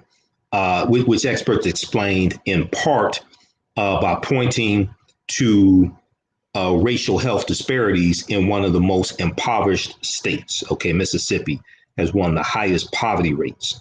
It's also a Republican state, a Republican governor, Republican state legislature. Last time I checked, but it is one of the highest poverty rates also. So early on, the African-American Mississippians accounted for roughly 60% of the state's cases and deaths, 60% of the state's cases and deaths.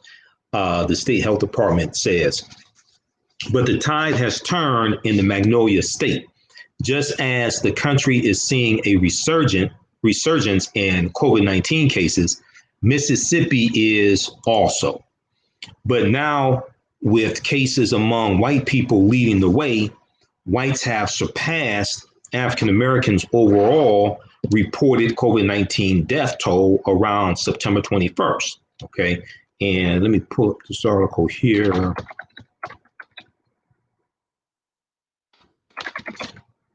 This is from CNN.com. In Mississippi, more white people now have gotten COVID-19 and African Americans.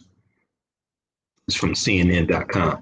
All right, so whites surpassed African Americans in Mississippi overall. Whites surpassed African Americans in Mississippi's overall reported COVID-19 death toll around September 21st, 2020, for the first time since the state health department started publishing data by race. The same thing happened with total COVID-19 cases around October 14th. Both categories then are aligning closer to the state's overall population, 59.1% white and 37.8% African American. While several factors may be at play, the state health officer suggests one in particular. The state health officer thinks large segments of the white population are not social distancing and not wearing masks as wholeheartedly as much of the African American community has been recently. Quote, as far as the case trends, we have really pretty good uptake by a lot of folks in the African American community with masking and social distancing. End quote. State Health Officer Dr. Thomas Dobbs told reporters October 16th when asked about an uptick in the cases among white people. Quote, we've worked very aggressively to make sure that the Black community understands where the risks are and what can be done to prevent that. Quote, and I will just say, I think big parts of the white community, especially in areas that maybe were not as hard affected previously, have not been as compliant or engaged actively with social distancing and masking. And I think that does make a difference, end quote. Now, asked about this Thursday, Dobbs told CNN he's relying somewhat on anecdotal evidence, but also, quote, looking at how schools are operating. We are seeing a lot more enthusiastic compliance with masking in public, end quote, and social distancing, quote, in the Black community, end quote. He went on to say, and we've seen a lot of stuff with parent-sponsored youth events, dances, parties, things of that nature that have really undermined a lot of our efforts to keep the schools open. Now, he highlighted a case to reporters earlier this week, Sumrall High School, Sumrall, which is outside of Hattiesburg, Mississippi. Sumrall High School closed for 2 weeks starting October 15th because of a COVID-19 outbreak that, quote, seems to be related to an extracurricular social event put on by families and parents, okay, he said. Now, Sumrall has about 560 students, is in a county with a 75% white population. Another school also in Lamar County, Purvis Middle School, announced Sunday it was closing for 2 weeks because of COVID-19, CNN affiliate WDAM reported. Now, Mississippi reissues mask mandates for some counties as cases rise also. Okay, check out the rest of this article here from CNN.com. It's entitled, in Mississippi, more white in Mississippi, more white people now have gotten COVID-19 than African Americans. Attitudes about masks might help explain why, officials say. Check out that article. Let's switch over quickly to the Breonna Taylor case. Now, earlier in the week, we reported an update in the Breonna Taylor case. And I have a clip here I wanted to play. Yodita Walde, who owes me an interview. Attorney Yodita Walde, I need to contact her again. She was interviewed on MSNBC, and we're going to pull up this clip here because for some reason this stuff is not playing through the system here. You know what? Let's try like this here. We're not broadcasting through Skype anymore. Let's see if this clip plays. If you can hear this. We'll try this. Let's bring this up. So I'm broadcasting through Google Chrome instead of Firefox because Google Chrome seems to work better with Restream. We're broadcasting through Restream on Facebook and YouTube. So Google Chrome seems to work better with Restream than Firefox does. But for some, I got to go through and look at the settings. For some reason, the clips aren't playing when I was connected through Skype because we connect to the radio station here in Detroit through Skype, and then I broadcast through Facebook and YouTube on social media platforms. All right, so let's try to play this clip here. Here in Detroit through Skype, and then let's see if this clip comes through. All right, so let's try to play this clip here. Here in Detroit through Skype, and then let's see if this clip comes through. All right, so let's try to play this clip here.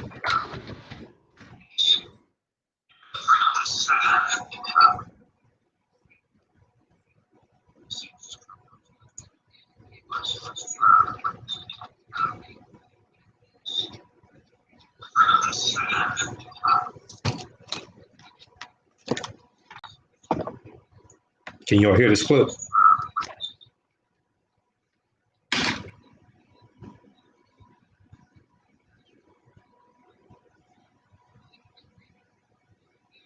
Okay, damn clip, it's not playing.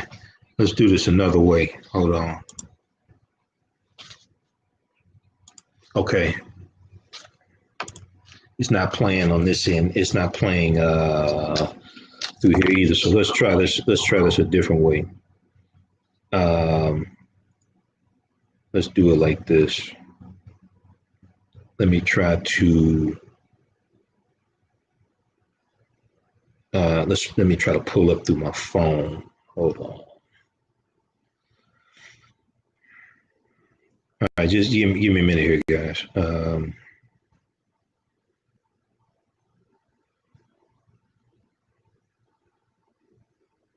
We'll try to pull up through the phone and play it from my phone. Let me pull up this clip.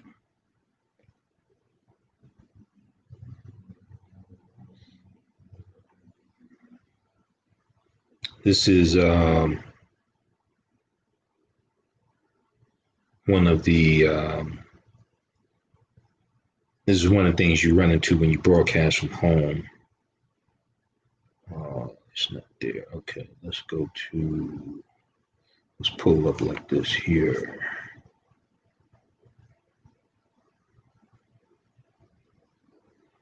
Okay, this is a second grand juror in Breonna Taylor case. Sounds the alarm. This is from MSNBC, American Voices, October 24th, 2020. In an unusual move, grand jurors in the Breonna Taylor case have been given permission from a judge to speak about the case. And what two of them are saying could be a problem for Kentucky Attorney General Daniel Cameron, who's a mentee of Moscow Mitch McConnell. All right. Let's see here. Who's a mentee of Moscow Mitch McConnell. The two jurors claim they were never given the option of bringing homicide charges against any of the officers involved in Taylor's fatal shooting. Former prosecutor Yodit Tewolde and eloquent rage author Brittany Cooper talked to MSNBC's American Voices host Alicia Menendez about the latest twists and turns in this high-profile case and why they might blow it wide open. This is from Saturday, October 24th, 2020. Let's go to this clip here.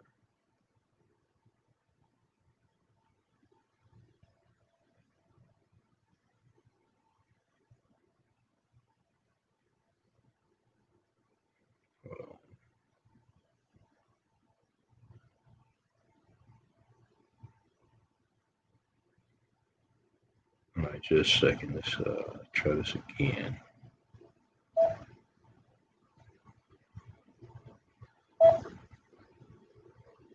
Brittany, I want you to listen to what Kentucky AG Daniel Cameron said Thursday about the judge's grand jury decision. Take a listen. I'm fine with the juror speaking and making their position known. But at the end of the day, we had a responsibility to do the job of looking for the facts and applying that to the law. Of looking for the facts and applying that to the law. Brittany, Cameron has said he only asked for charges that he felt could be proven under state law. What does that say to you? Daniel Cameron misunderstands his job. So he thinks that what it means to be the Attorney General is that he is supposed to protect the police, but he's supposed to be an advocate for victims. His job is to make sure that victims get justice. So he thought that he could lie to the American public, and that because Black women's lives are so deeply disregarded and devalued in our society, that he would get away with it. And what we have is a system that is trying in Louisville, because of all of the months of protests on behalf of by activists there, to actually hold this man accountable. But he exposes a fundamental flaw within the system, which is that often prosecutors work together with the police to actually stonewall the public and to rather than to protect and serve the people who actually pay taxes and pay their salaries. And so that means that Breonna Taylor was precluded from getting justice. And I think we ought to be infuriated about this. Not only did he not give these grand jurors an opportunity to actually do their job, but then he came and misrepresented the facts and then says to us that what he did was to pursue the facts. So it's a gross misrepresentation and misdirection of what he actually did. He lied to the American public. He lied about what this grand jury did. And then he uses the language of the facts to, in fact, try to cover up those lies. And when you see protesters exploding into the streets across the country, this is why they're so angry, because there's a system that gives us the semblance that it is working and that due process is actually happening. And then when we get to look at what is actually happening, we find out that there are misrepresentations by people in power that are designed not to help those who have been harmed the most by the system. Yodit, I want to give you a chance to respond to what Brittany just said there, but I also want to bring another element into this conversation, which is that accountability and proportional use of force are issues in this case. Kenneth Walker was a licensed gun owner who fired breaking into his house. Officers outside the room fired more than 20 rounds in return. Where does that factor in? Well, it obviously didn't factor in with this grand jury proceeding. Let me first respond to your guests. And to say that he lied more than once is a gross understatement. He repeatedly lied. Not only that, he gave this grand jury no opportunity to actually explore other charges. And what's really, really sad is that this grand jury was actually, if you read the transcript and you listened to the audio, they were inquiring, they were asking the right questions. And what they were met with was, well, those crimes don't apply here because we don't think that they'll stick. Okay, so that's check out that clip from MSNBC. Second grand juror in Breonna Taylor case sounds the alarm. Second grand juror in Breonna Taylor case sounds the alarm. That is Attorney Odette Tawalde, who I need to contact again because she owes me an interview. And that's my girl Odette. But yeah, I was trying to get her on when the decision from Daniel Cameron came out not to charge any officers in the actual killing of Breonna Taylor. And we talked, and she's so busy doing interviews and everything. So I need to reach out to her again because she said I could interview her in October. So I need to reach out to Odette again. And then you also heard Professor Brittany Cooper as well. We're going to post this link here. You can watch it yourself. And post that link there from msnbc.com, American Voices. That's from October 24th, 2020. All right, very quickly here. How's everybody doing? We're going to figure out these technical difficulties for our Monday night show. So I don't want to go through this again Monday night. I think this is the first time on the show we broadcasted through Google Chrome through Restream. Usually it's Firefox, so I got to figure this out.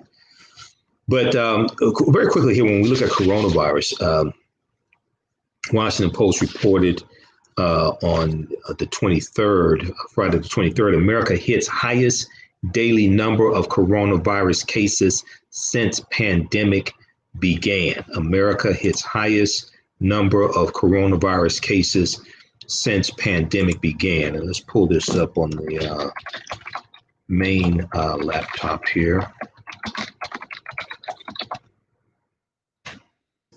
Let's try to pull this up here.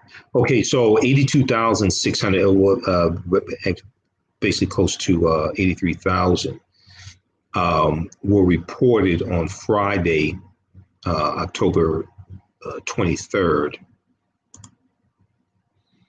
The current surge is considerably more widespread than the waves from last summer and spring. The unprecedented geographical spread of the current surge makes it more dangerous, with experts warning it could lead to dire shortages of medical staff and supplies.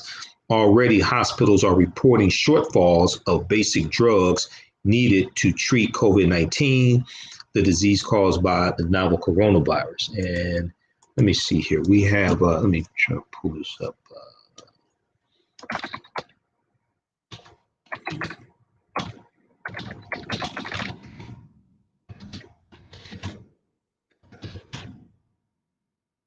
Pull this one up here.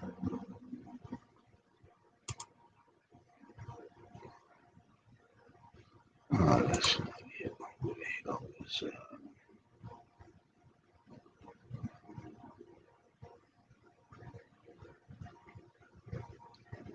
All right.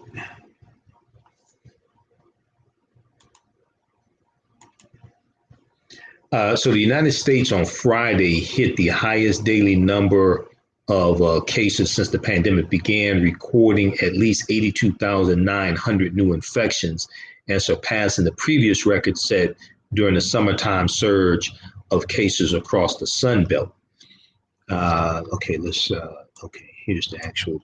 So when if you pull up this article, it's they changed the title. It's U.S. hits highest daily number of coronavirus cases since pandemic began.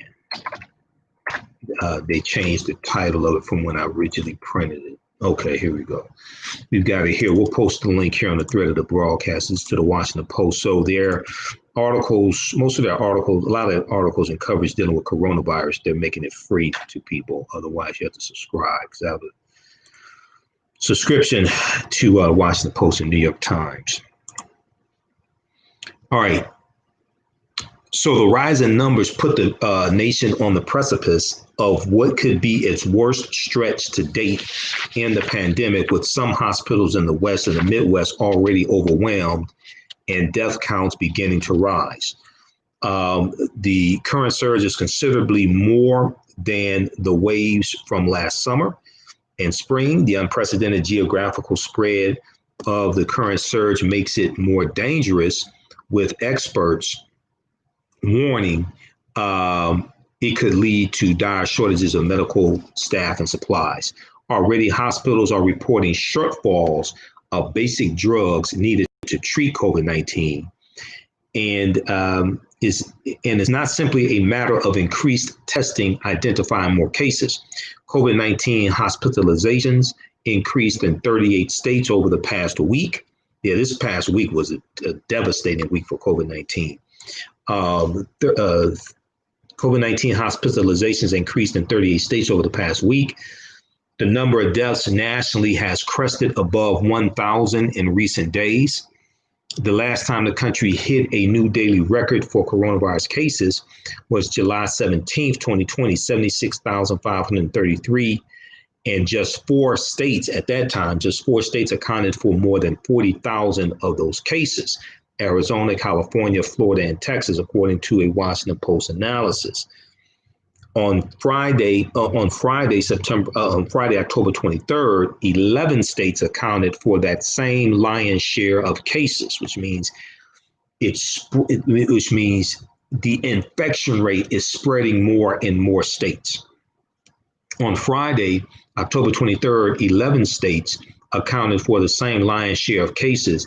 And in the past 2 weeks, 24 states have broken their records for single-day highs of cases.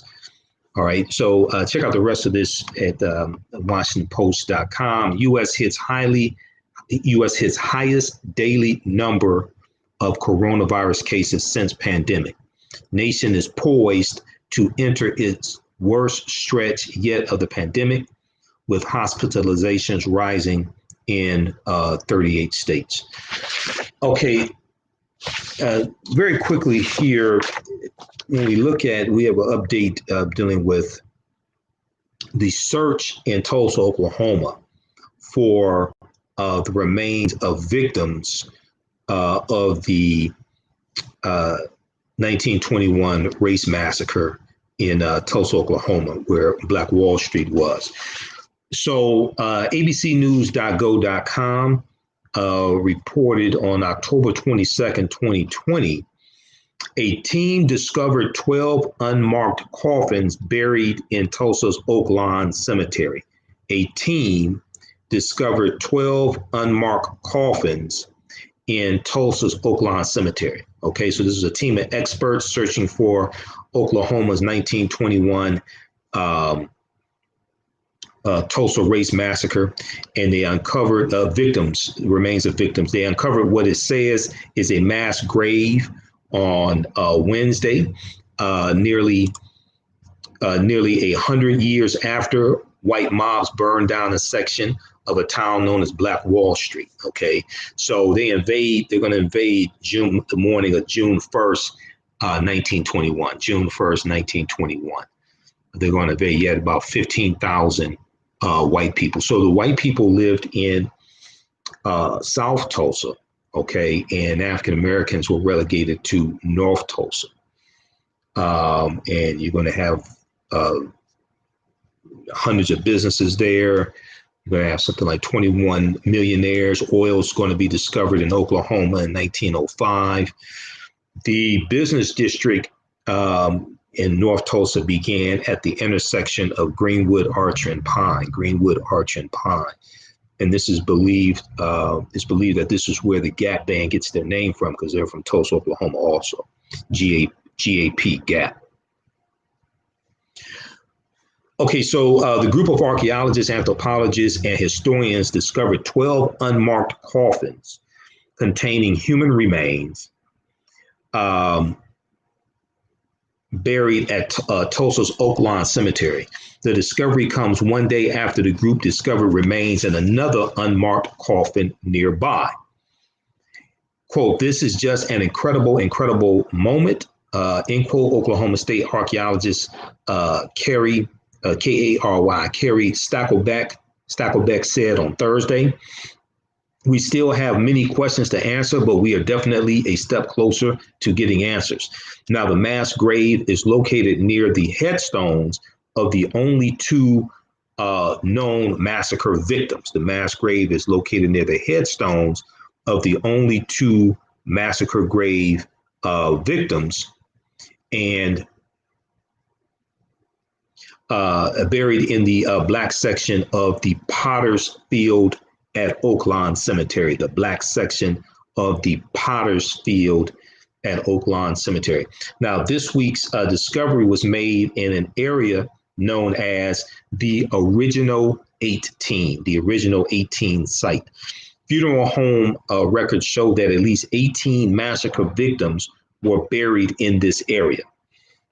Now, the site is one of several around Tulsa, Oklahoma, that the group plans to search as part of a city-backed effort to investigate stories of mass graves connected to the massacre. Historian Scott Ellsworth said, quote, "While we know that there are at least 18 identified and unidentified, but known African-American massacre victims buried in Oaklawn, we're looking for any and all riot massacre victims. We're looking for any and all riot massacre victims." Now, work is now underway to determine if the remains found in the mass grave are connected to the massacre. Experts say the remains are fragile and described the preservation level as, quote, "less than ideal." They describe the preservation level as less than ideal. They say they do not plan to remove the remains from the coffins until they can be fully excavated and analyzed. The next step in this process is to submit the permits required to exhume the remains. Forensic anthropologist Dr. Phoebe Stubblefield says requesting permission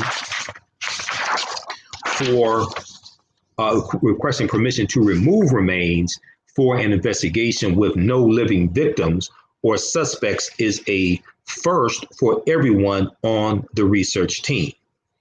She said, quote, "How to pursue an exhumation when the homicide, the assailants themselves have long died and there's no one to charge is a novel circumstance."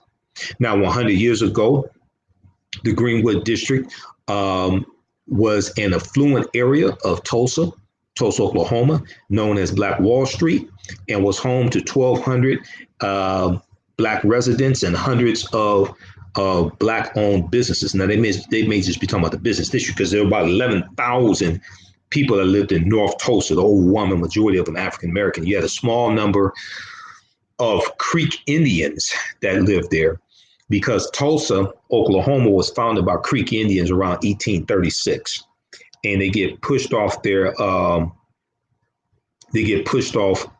land in southeastern United States because of the Indian Removal Act of 1830, signed into law by President Andrew Jackson.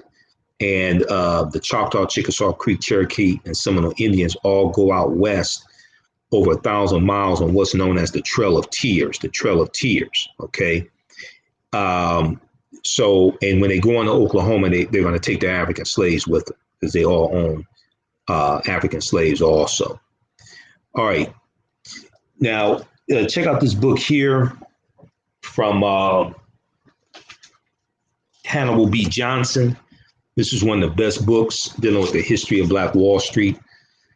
Black Wall Street from Riot to Renaissance in Tulsa's historic Greenwood District. Okay, this is one of the best books, very detailed. So when I was doing my research on Tulsa to prepare for a lecture, because I've done a 2.5-hour lecture dealing with the history of Black Wall Street in Tulsa, Oklahoma, things like that. This was one of my sources for it. Okay, so check out this book by Hannibal B. Johnson. All right, and let's see here.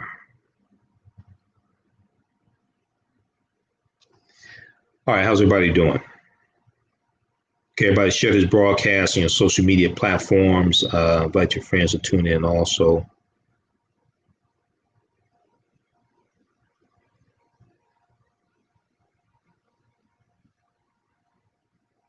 All right, let's continue here. So historians believe, let's see, what began as a confrontation between groups of white and black residents following the arrest of a young black man named Dick Rowland ended with 35 city blocks being burned to the ground, ended with 35 city blocks being burned to the ground.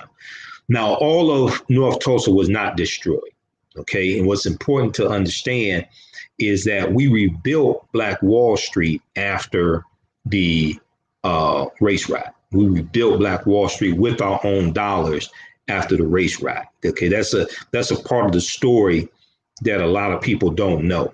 Okay, a lot of people say, well, they, we had something and they burned it, and this is why we can't have anything. They use it as an excuse. They use the attack on Black Wall Street as an excuse of why African Americans can't have anything today. But when you study the history of it, it's really a testament to our tenacity, because we rebuilt it after the race riot, and we rebuilt it with our own dollars. So that's a little known African American history. So historians believe that as many as 300 people were killed as white mobs destroyed homes. They looted homes, burned them down. They destroyed businesses, churches, schools, hospitals, and other buildings from May 31st to June 1st, 1921. This was 2 years after the Red Summer of 1919, where you had over 25 major race riots all across the country. And the Red Summer was the year after World War I ended in 1918. Nearly 100 years later, many of the massacre victims' bodies have never been found. Tulsa Mayor G.T. Bynum, the letters G.T. Bynum, announced the effort to locate the mass graves in 2018. Quote, "We still have a lot of work to do to identify the nature of that mass grave and to identify who was in it," Bynum said Wednesday. What we do know as of today is that there is a mass grave in Oaklawn Cemetery where we have no record of anyone being buried.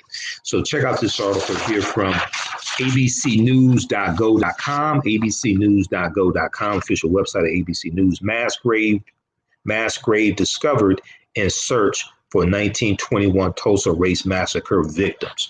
This is from October 22nd, 2020.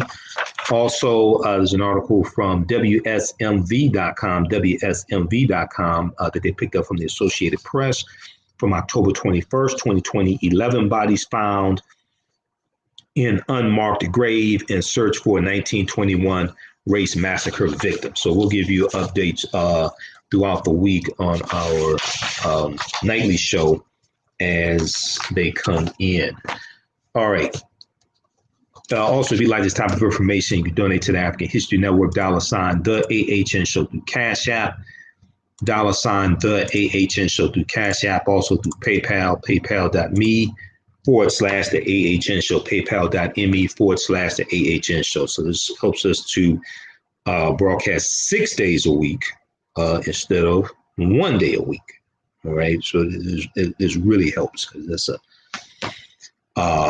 a bigger time commitment. Also, at our website, AfricanHistoryNetwork.com, click on the yellow donate button. All right, lastly, and this other stuff we'll get to during the week. Mike Espy is running for a U.S. Senate seat in Mississippi. African-American man Mike Espy. He ran a couple of years ago against Cindy Hyde Smith and lost. But a poll came out in the last few days. Newsweek.com reported October 20th, 2020, Mike Espy erases a 25-point deficit in bid to become Mississippi's first Black senator since Reconstruction. Reconstruction ended in 1877. Reconstruction ended in 1877. Okay. And shout out to everybody watching us. We have Jackie Williams. We got Leah Wallace. How you doing? Bonnie Carpenter. How you doing, Bonnie? Who else we have here? A few people. Everybody share this broadcast on social media platforms. Kelvin, Willie, Clarence, Holman. Who else we have here? Sherwin. There's a few people watching us, okay?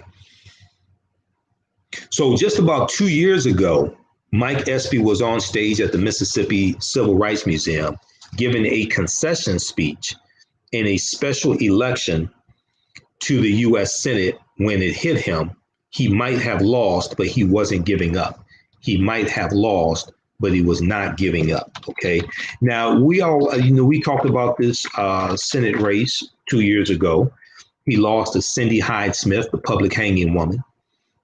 Cindy Hyde Smith said of a good friend, if she would be in the first row of a public hanging if, he was speaking or asked her to come or something like that. Okay, that's Cindy Hyde Smith. So that, now keep in mind,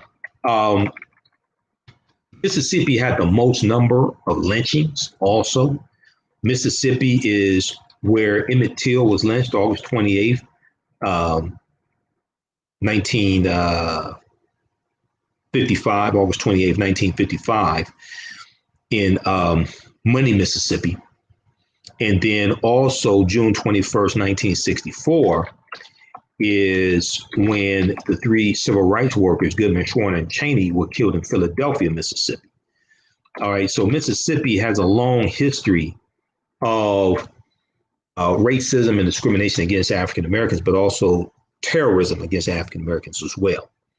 So when she made those statements, that was a huge backlash from that, and corporations that donated to her campaign were asking for their money back, all different types of things like this. But she won the race, so some white people said, "To hell with it, we don't care."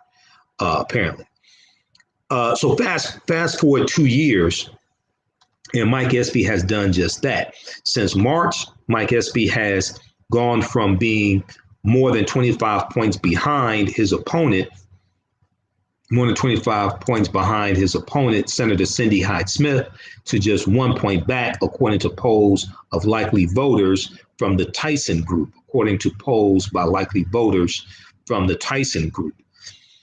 He also raised 20 times more cash than his opponent in July, August, and September, okay? If he's successful, he will be the first African-American senator to serve Mississippi since Reconstruction. It would not be the first time that Mike Espy has made history, but he prefers to look to the future rather than focus on his pioneering past. Mike Espy told Newsweek magazine, quote, "I've already been the first this and that. I've done that," rattling off a list of accomplishments that include serving as Mississippi's first African-American Assistant Secretary of State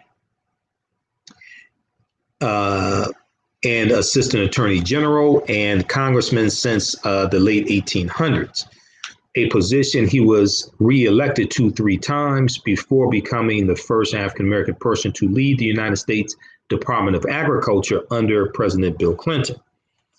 Now, Mike Espy, who is now 66 years old, says, "I'm not running to be something, I'm running to do something. I'm not running to be something, I'm running to do something." And he said this about his Senate candidacy. He said, "I'm tired of being last. Mississippi is tired of being last. We're last in healthcare, we're last in income, we're last in job opportunities. I want to do something about it." Now, the contest is an exact rematch between Mike Espy and Senator Cindy Hyde Smith.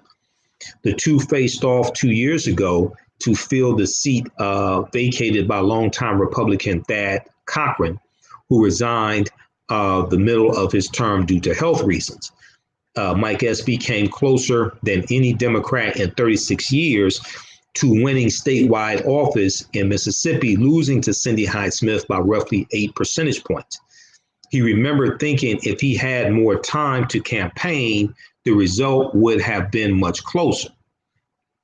All right, now, So check out this article. Check out the rest of this article here from Newsweek.com. And Derek Johnson, the president of the NAACP and a Mississippi native, said part of the problem is that the state of Mississippi has not fully addressed the persistent racial inequalities that have been visible for centuries. After all, Mississippi just removed the Confederate Army battle emblem from its flag this year. It was the last state in the United States to do so. He said of Mike Espy, Mike Espy is a test to determine whether or not the state is ready to move beyond race and look for qualifications to determine how they will cast their ballots. If he's successful, it will go a long way to begin to change the realities of the state as it relates to race relations and allow many people to see what is possible.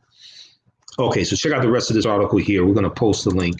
This is from Newsweek.com. Mike Espy erases 25-point deficit in bid to become Mississippi's first Black senator since Reconstruction. Okay, so who was Mississippi's first Black senator during Reconstruction? That was Hiram Rhodes Revels, Revels, Hiram Rhodes Revels, who was seated in 1870.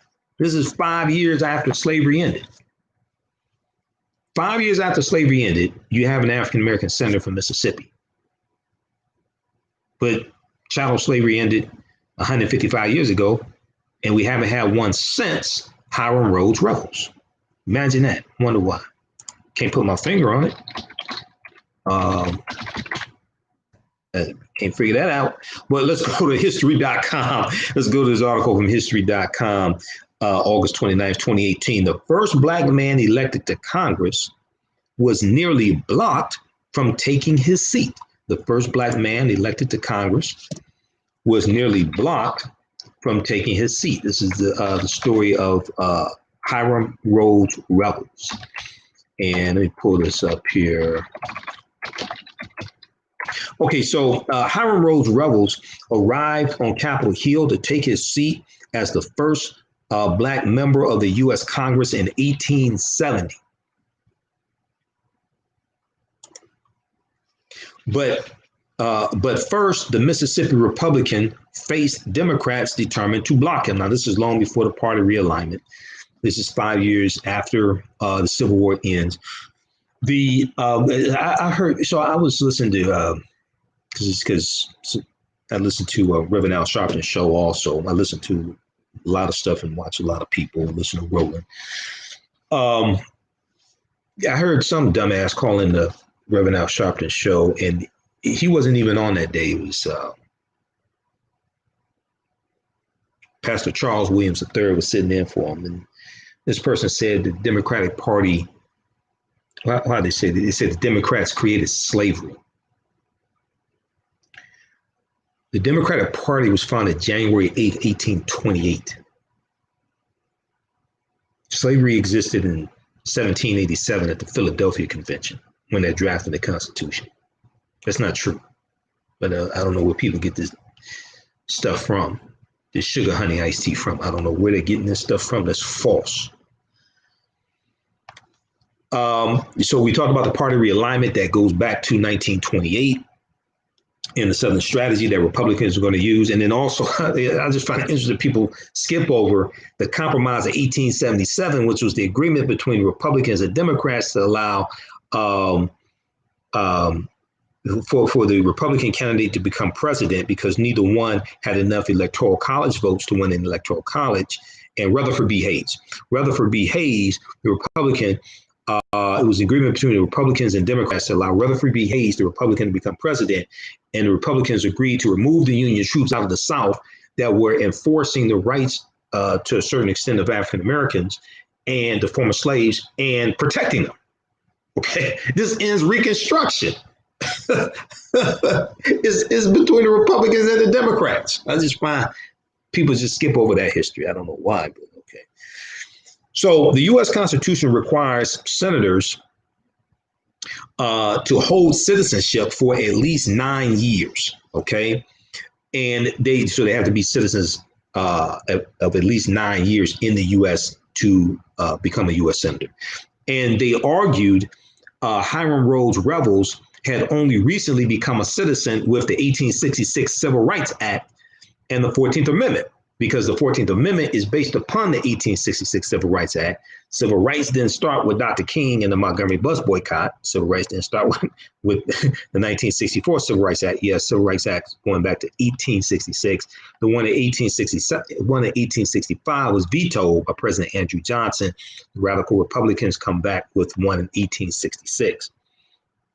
Now, before that, the Supreme Court had ruled in its 1857 Dred Scott decision that African Americans were not U.S. citizens. Okay, keep in mind the judicial branch of government, the courts, including the U.S. Supreme Court, do not make law; they interpret law. The legislative branch of government, the U.S. House of Representatives and the U.S. Senate, they make law. This technically was not actually their main issue with Hiram Revels. At the time, the Democrats were the party of white Southern men, largely, and they simply did not want any African Americans in Congress. In any case, their bad faith legal argument did not hold up. In any case, their bad faith legal argument did not hold up. And there's another article I want to grab here. Which one is this? Okay, we'll grab this other article from USA Today. This fact check from USA Today. I think I can pull it up. Okay. This technicality wasn't actually their main source with Revels. At the time, the Democrats were the party of white Southern men, and they simply did not want any black men in Congress. In any case, their bad faith legal argument did not hold up. Hiram Revels, fellow Republicans argued that he was born a free man in the United States and had lived there all his life. Dred Scott was a bad decision that should have never been made, which the Civil Rights Act and the 14th Amendment had fought to redress, they argued. Just because the law had only recently recognized African American men's citizenship did not mean he was, quote unquote, a new citizen. Now, at the time, the New York Times, because the New York Times is over 100 years old, so the New York Times existed in 1870. At the time, the New York Times reported on February 25th, 1870, quote, Mr. Revels, the colored senator from Mississippi, was sworn in and admitted to his seat this afternoon on February 25th, 1870. Okay, so this year, 2020, is the sesquicentennial of the adoption of the 15th Amendment of 1870, which guaranteed the right to vote to African American men. All right, nowhere in the U.S. Constitution does it explicitly give anyone the right to vote. We talked about this before. Nowhere in the U.S. Constitution does it explicitly give anyone the right to vote. But the 15th Amendment guaranteed the right to vote.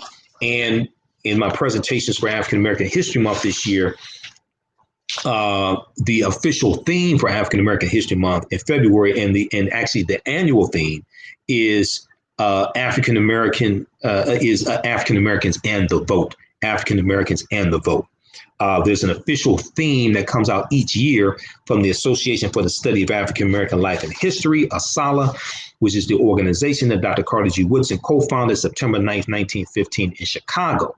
So this is the governing body of African American History Month. Dr. Woodson introduced it in 1926, February 1926, as Negro History Week. And it was celebrated the second week in February, because the second week in February contains the birth date of Frederick Douglass, the assumed birth date of Frederick Douglass, February 14th, and also Abraham Lincoln, okay, as well. So if you go to asalh.org, ASALH.org, asalh.org, you can read information about this year's official theme, and it's commemorating the sesquicentennial, the 150th anniversary of the adoption of the 15th Amendment. All right. And it so this year's theme is African Americans and the vote, and it also deals with our fight for the right to vote, our fight for the Civil Rights Act. It deals with the voter suppression tactics that have been implemented over the years, and also Shelby County versus Holder 2013 U.S. Supreme Court case that gutted Section 5 of the Voting Rights Act, but also deals with the importance of this 2020 election. And then look at the article also from history.com. When did African Americans actually get the right to vote? When did African Americans actually get the right to vote? Because this article deals with how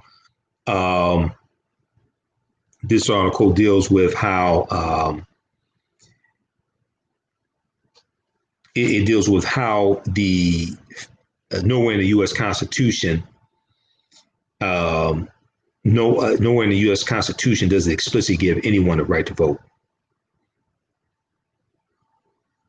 Okay, that's at history.com. When did African Americans actually get the right to vote? And in this article it's from January 29th, 2020.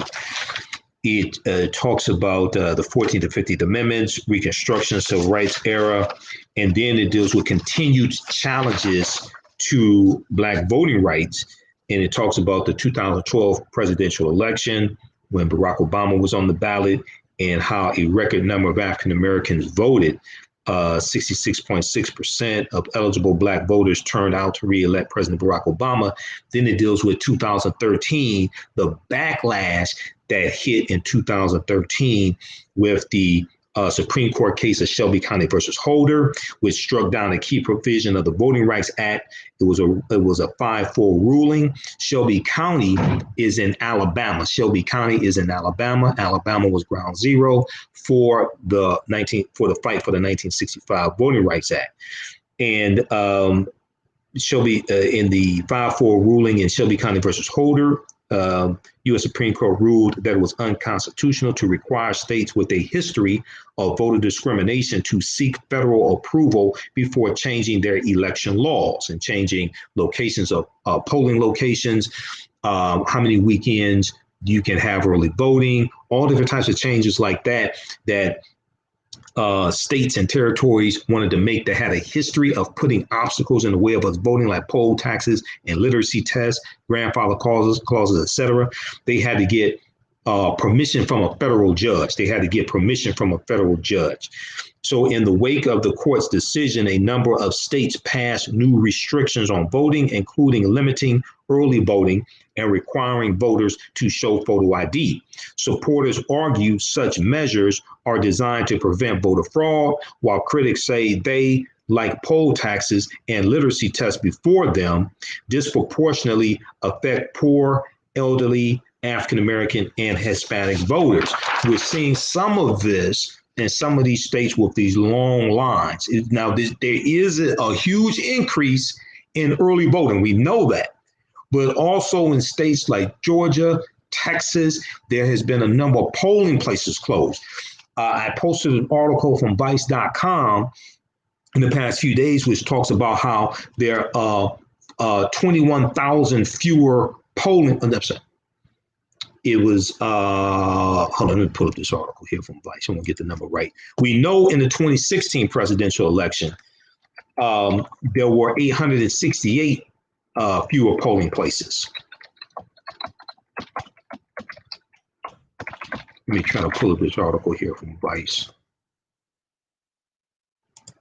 Okay, yeah, I got the number right. Okay, I have a pretty good memory. Let's turn on the screen share. How's everybody doing?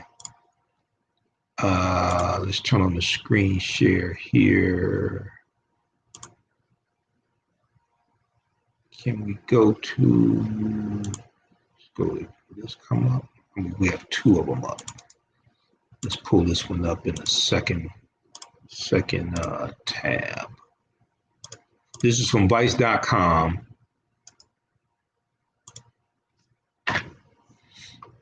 The name of this article, the U.S. eliminated nearly 21,000 election day polling locations for 2020. Let's flip over and look at this. Okay, here we go.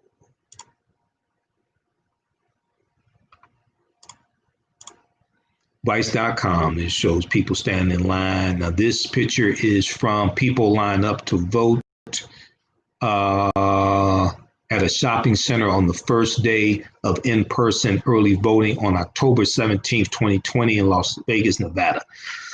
Vice News reported on October 22nd, 2020, the U.S. eliminated nearly 21,000 election day polling locations for 2020. The U.S. eliminated 21,000 election day polling locations for 2020. Exclusive Vice News analysis shows a 20% cut in election locations nationwide and much deeper cuts in California, Maryland, Kentucky, New Jersey, Nevada, and North Dakota. Okay, now it is true, probably a small percentage of this has to do with coronavirus and probably fewer people who can work the polls, things like this. A lot of this has to do with Shelby County versus Holder 2013 U.S. Supreme Court case. Read this full article. I don't have time to get through all of it, but almost 21,000 election day polling places have been eliminated heading into the 2020 election, a drastic dip in voting locations driven by a heavy shift to mail-in voting, coronavirus-related consolidations, cost-cutting measures, and voter suppression. Vice News obtained data from all 50 states and Washington, D.C. on the number of physical polling locations they will have in place on November 3rd and compared their numbers to how many sites they had in 2016 and 2012. What emerged has a patchwork of cuts, large and small, across the country. Many states made these cuts as they were expanding mail-in voting. 23 states made it easier to vote by mail this year because of COVID-19, but the overall trend is clear. Most states are eliminating polling locations, a trend that could disproportionately impact poor, young, and non-white voters. Okay, read the rest of this here. Don't have time to get through all of it. This is from Vice.com. All right, and we'll post this link here on the thread of the broadcast. All right, let's go quickly back to this article here about Hiram R's Revels. Okay, the first Black man elected to Congress was nearly blocked from taking his seat. So the New York Times reported February 25th, 1870, Mr. Revels, the colored senator from Mississippi, was sworn in and admitted to his seat this afternoon. Mr. Revels showed no embarrassment whatever, or maybe whatsoever, and his demeanor was as dignified as could be expected under the circumstances. The abuse which had been poured upon him and on his race during the last 2 days might well have shaken the nerves of anyone. Revels took his oath only 5 years after the Civil War. Over the next decade, 15 more African-American men took their seats in the House and Senate, including men like South Carolina Congressman Robert Smalls, who were previously enslaved. Okay. Speaking of, and let's see if we can bring this up and do the screen share. Let's see if we can do a screen share on this here, so you can see him. Hiram Rhodes Revels. Also, Dr. Henry Louis Gates Jr. has a series on PBS dealing with Reconstruction as well. Check that out also, Reconstruction. All right.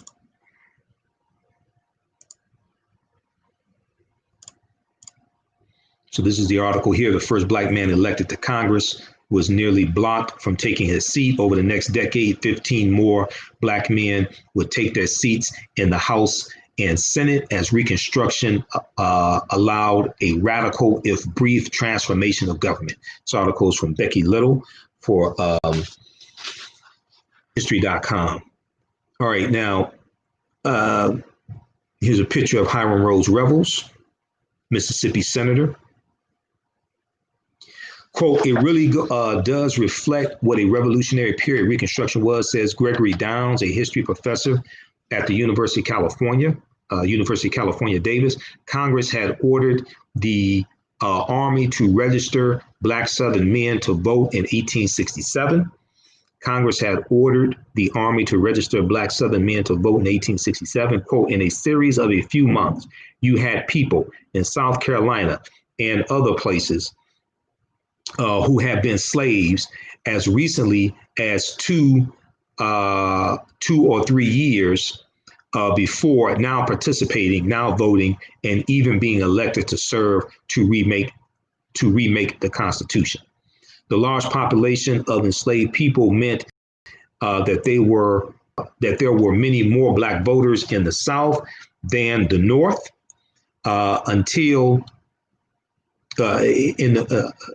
many more black voters in the South than the North, and actually some northern states did not enfranchise black men until after the southern states. Some of them did. Black men elected black representatives and white Republicans locally at the state level, which led to representation at the federal level. Okay, but the people who had objected to Revels joining the Senate were still mad, and it was only a matter of time before backlash struck. In the 1870s, organizations like the White League and the Red Shirts began terrorizing and intimidating African American men so that they would not vote and participate in the government. All right, because of these tactics, quote, the height of statewide black power crests in the middle of the 1870s, Downs says, but what does remain in place from the 1880s and the mid 1890s is an enormous amount of black local political power centered in the regions where black people are a sizable majority. That too came under attack as Jim Crow laws, poll taxes, and other racist measures spread throughout the South. Quote, the 1890s and early 1900s is where you get the laws that aim to permanently exclude virtually all African-American voters from participating. The final black congressman from the South, is George White, who gives his farewell address, the Phoenix speech in 1901. Okay, so check out this article here from History.com, official website of the History Channel. The first black man elected to Congress was nearly blocked from taking his seat. Okay. All right. If you'd like this type of information, you can donate to the African History Network, $ the AHN Show through Cash App, $ the AHN Show through Cash App, and also through PayPal, paypal.me /the AHN Show, paypal.me /the AHN Show. You can advertise with the African History Network. Email us at customerservice@africanhistorynetwork.com, customerservice@africanhistorynetwork.com. Okay, you can advertise during our weekly show, okay, on our social media platforms and audio podcasts, because our Sunday night show is sold out. And when we air these broadcasts, we have your video commercial in the broadcast. Also, you can order my DVD lectures at our website and digital downloads, africanhistorynetwork.com. And we have the bundle pack. We know October 12th was Indigenous Peoples Day. And some people still celebrate Columbus Day. But we have the bundle pack, the 8 DVD bundle pack, the Africans who were here before Columbus, And it includes a double lecture I've done with Dr. David Imhotep, who wrote the book, The First Americans Were Africans, Documented Evidence. Includes a double lecture I did with Professor Kabahaya Watakamane, and some other lectures as well, Dr. John Herbert Clark, and one I did, Christopher Columbus and the African Holocaust as well. So that's available. It's on sale now, $50 at AfricanHistoryNetwork.com. We just posted the link for it here as well. Okay. I think we got through everything. All right. Look, we have to get out of here. I got to be back on Monday night. Remember, the African History Network, we focus on educating, empowering, and inspiring people of African descent throughout the diaspora and around the world, because right now it's correct wrong behavior. It's not over till we win. Wakanda forever. And thanks for tuning in. We'll talk to you Monday night.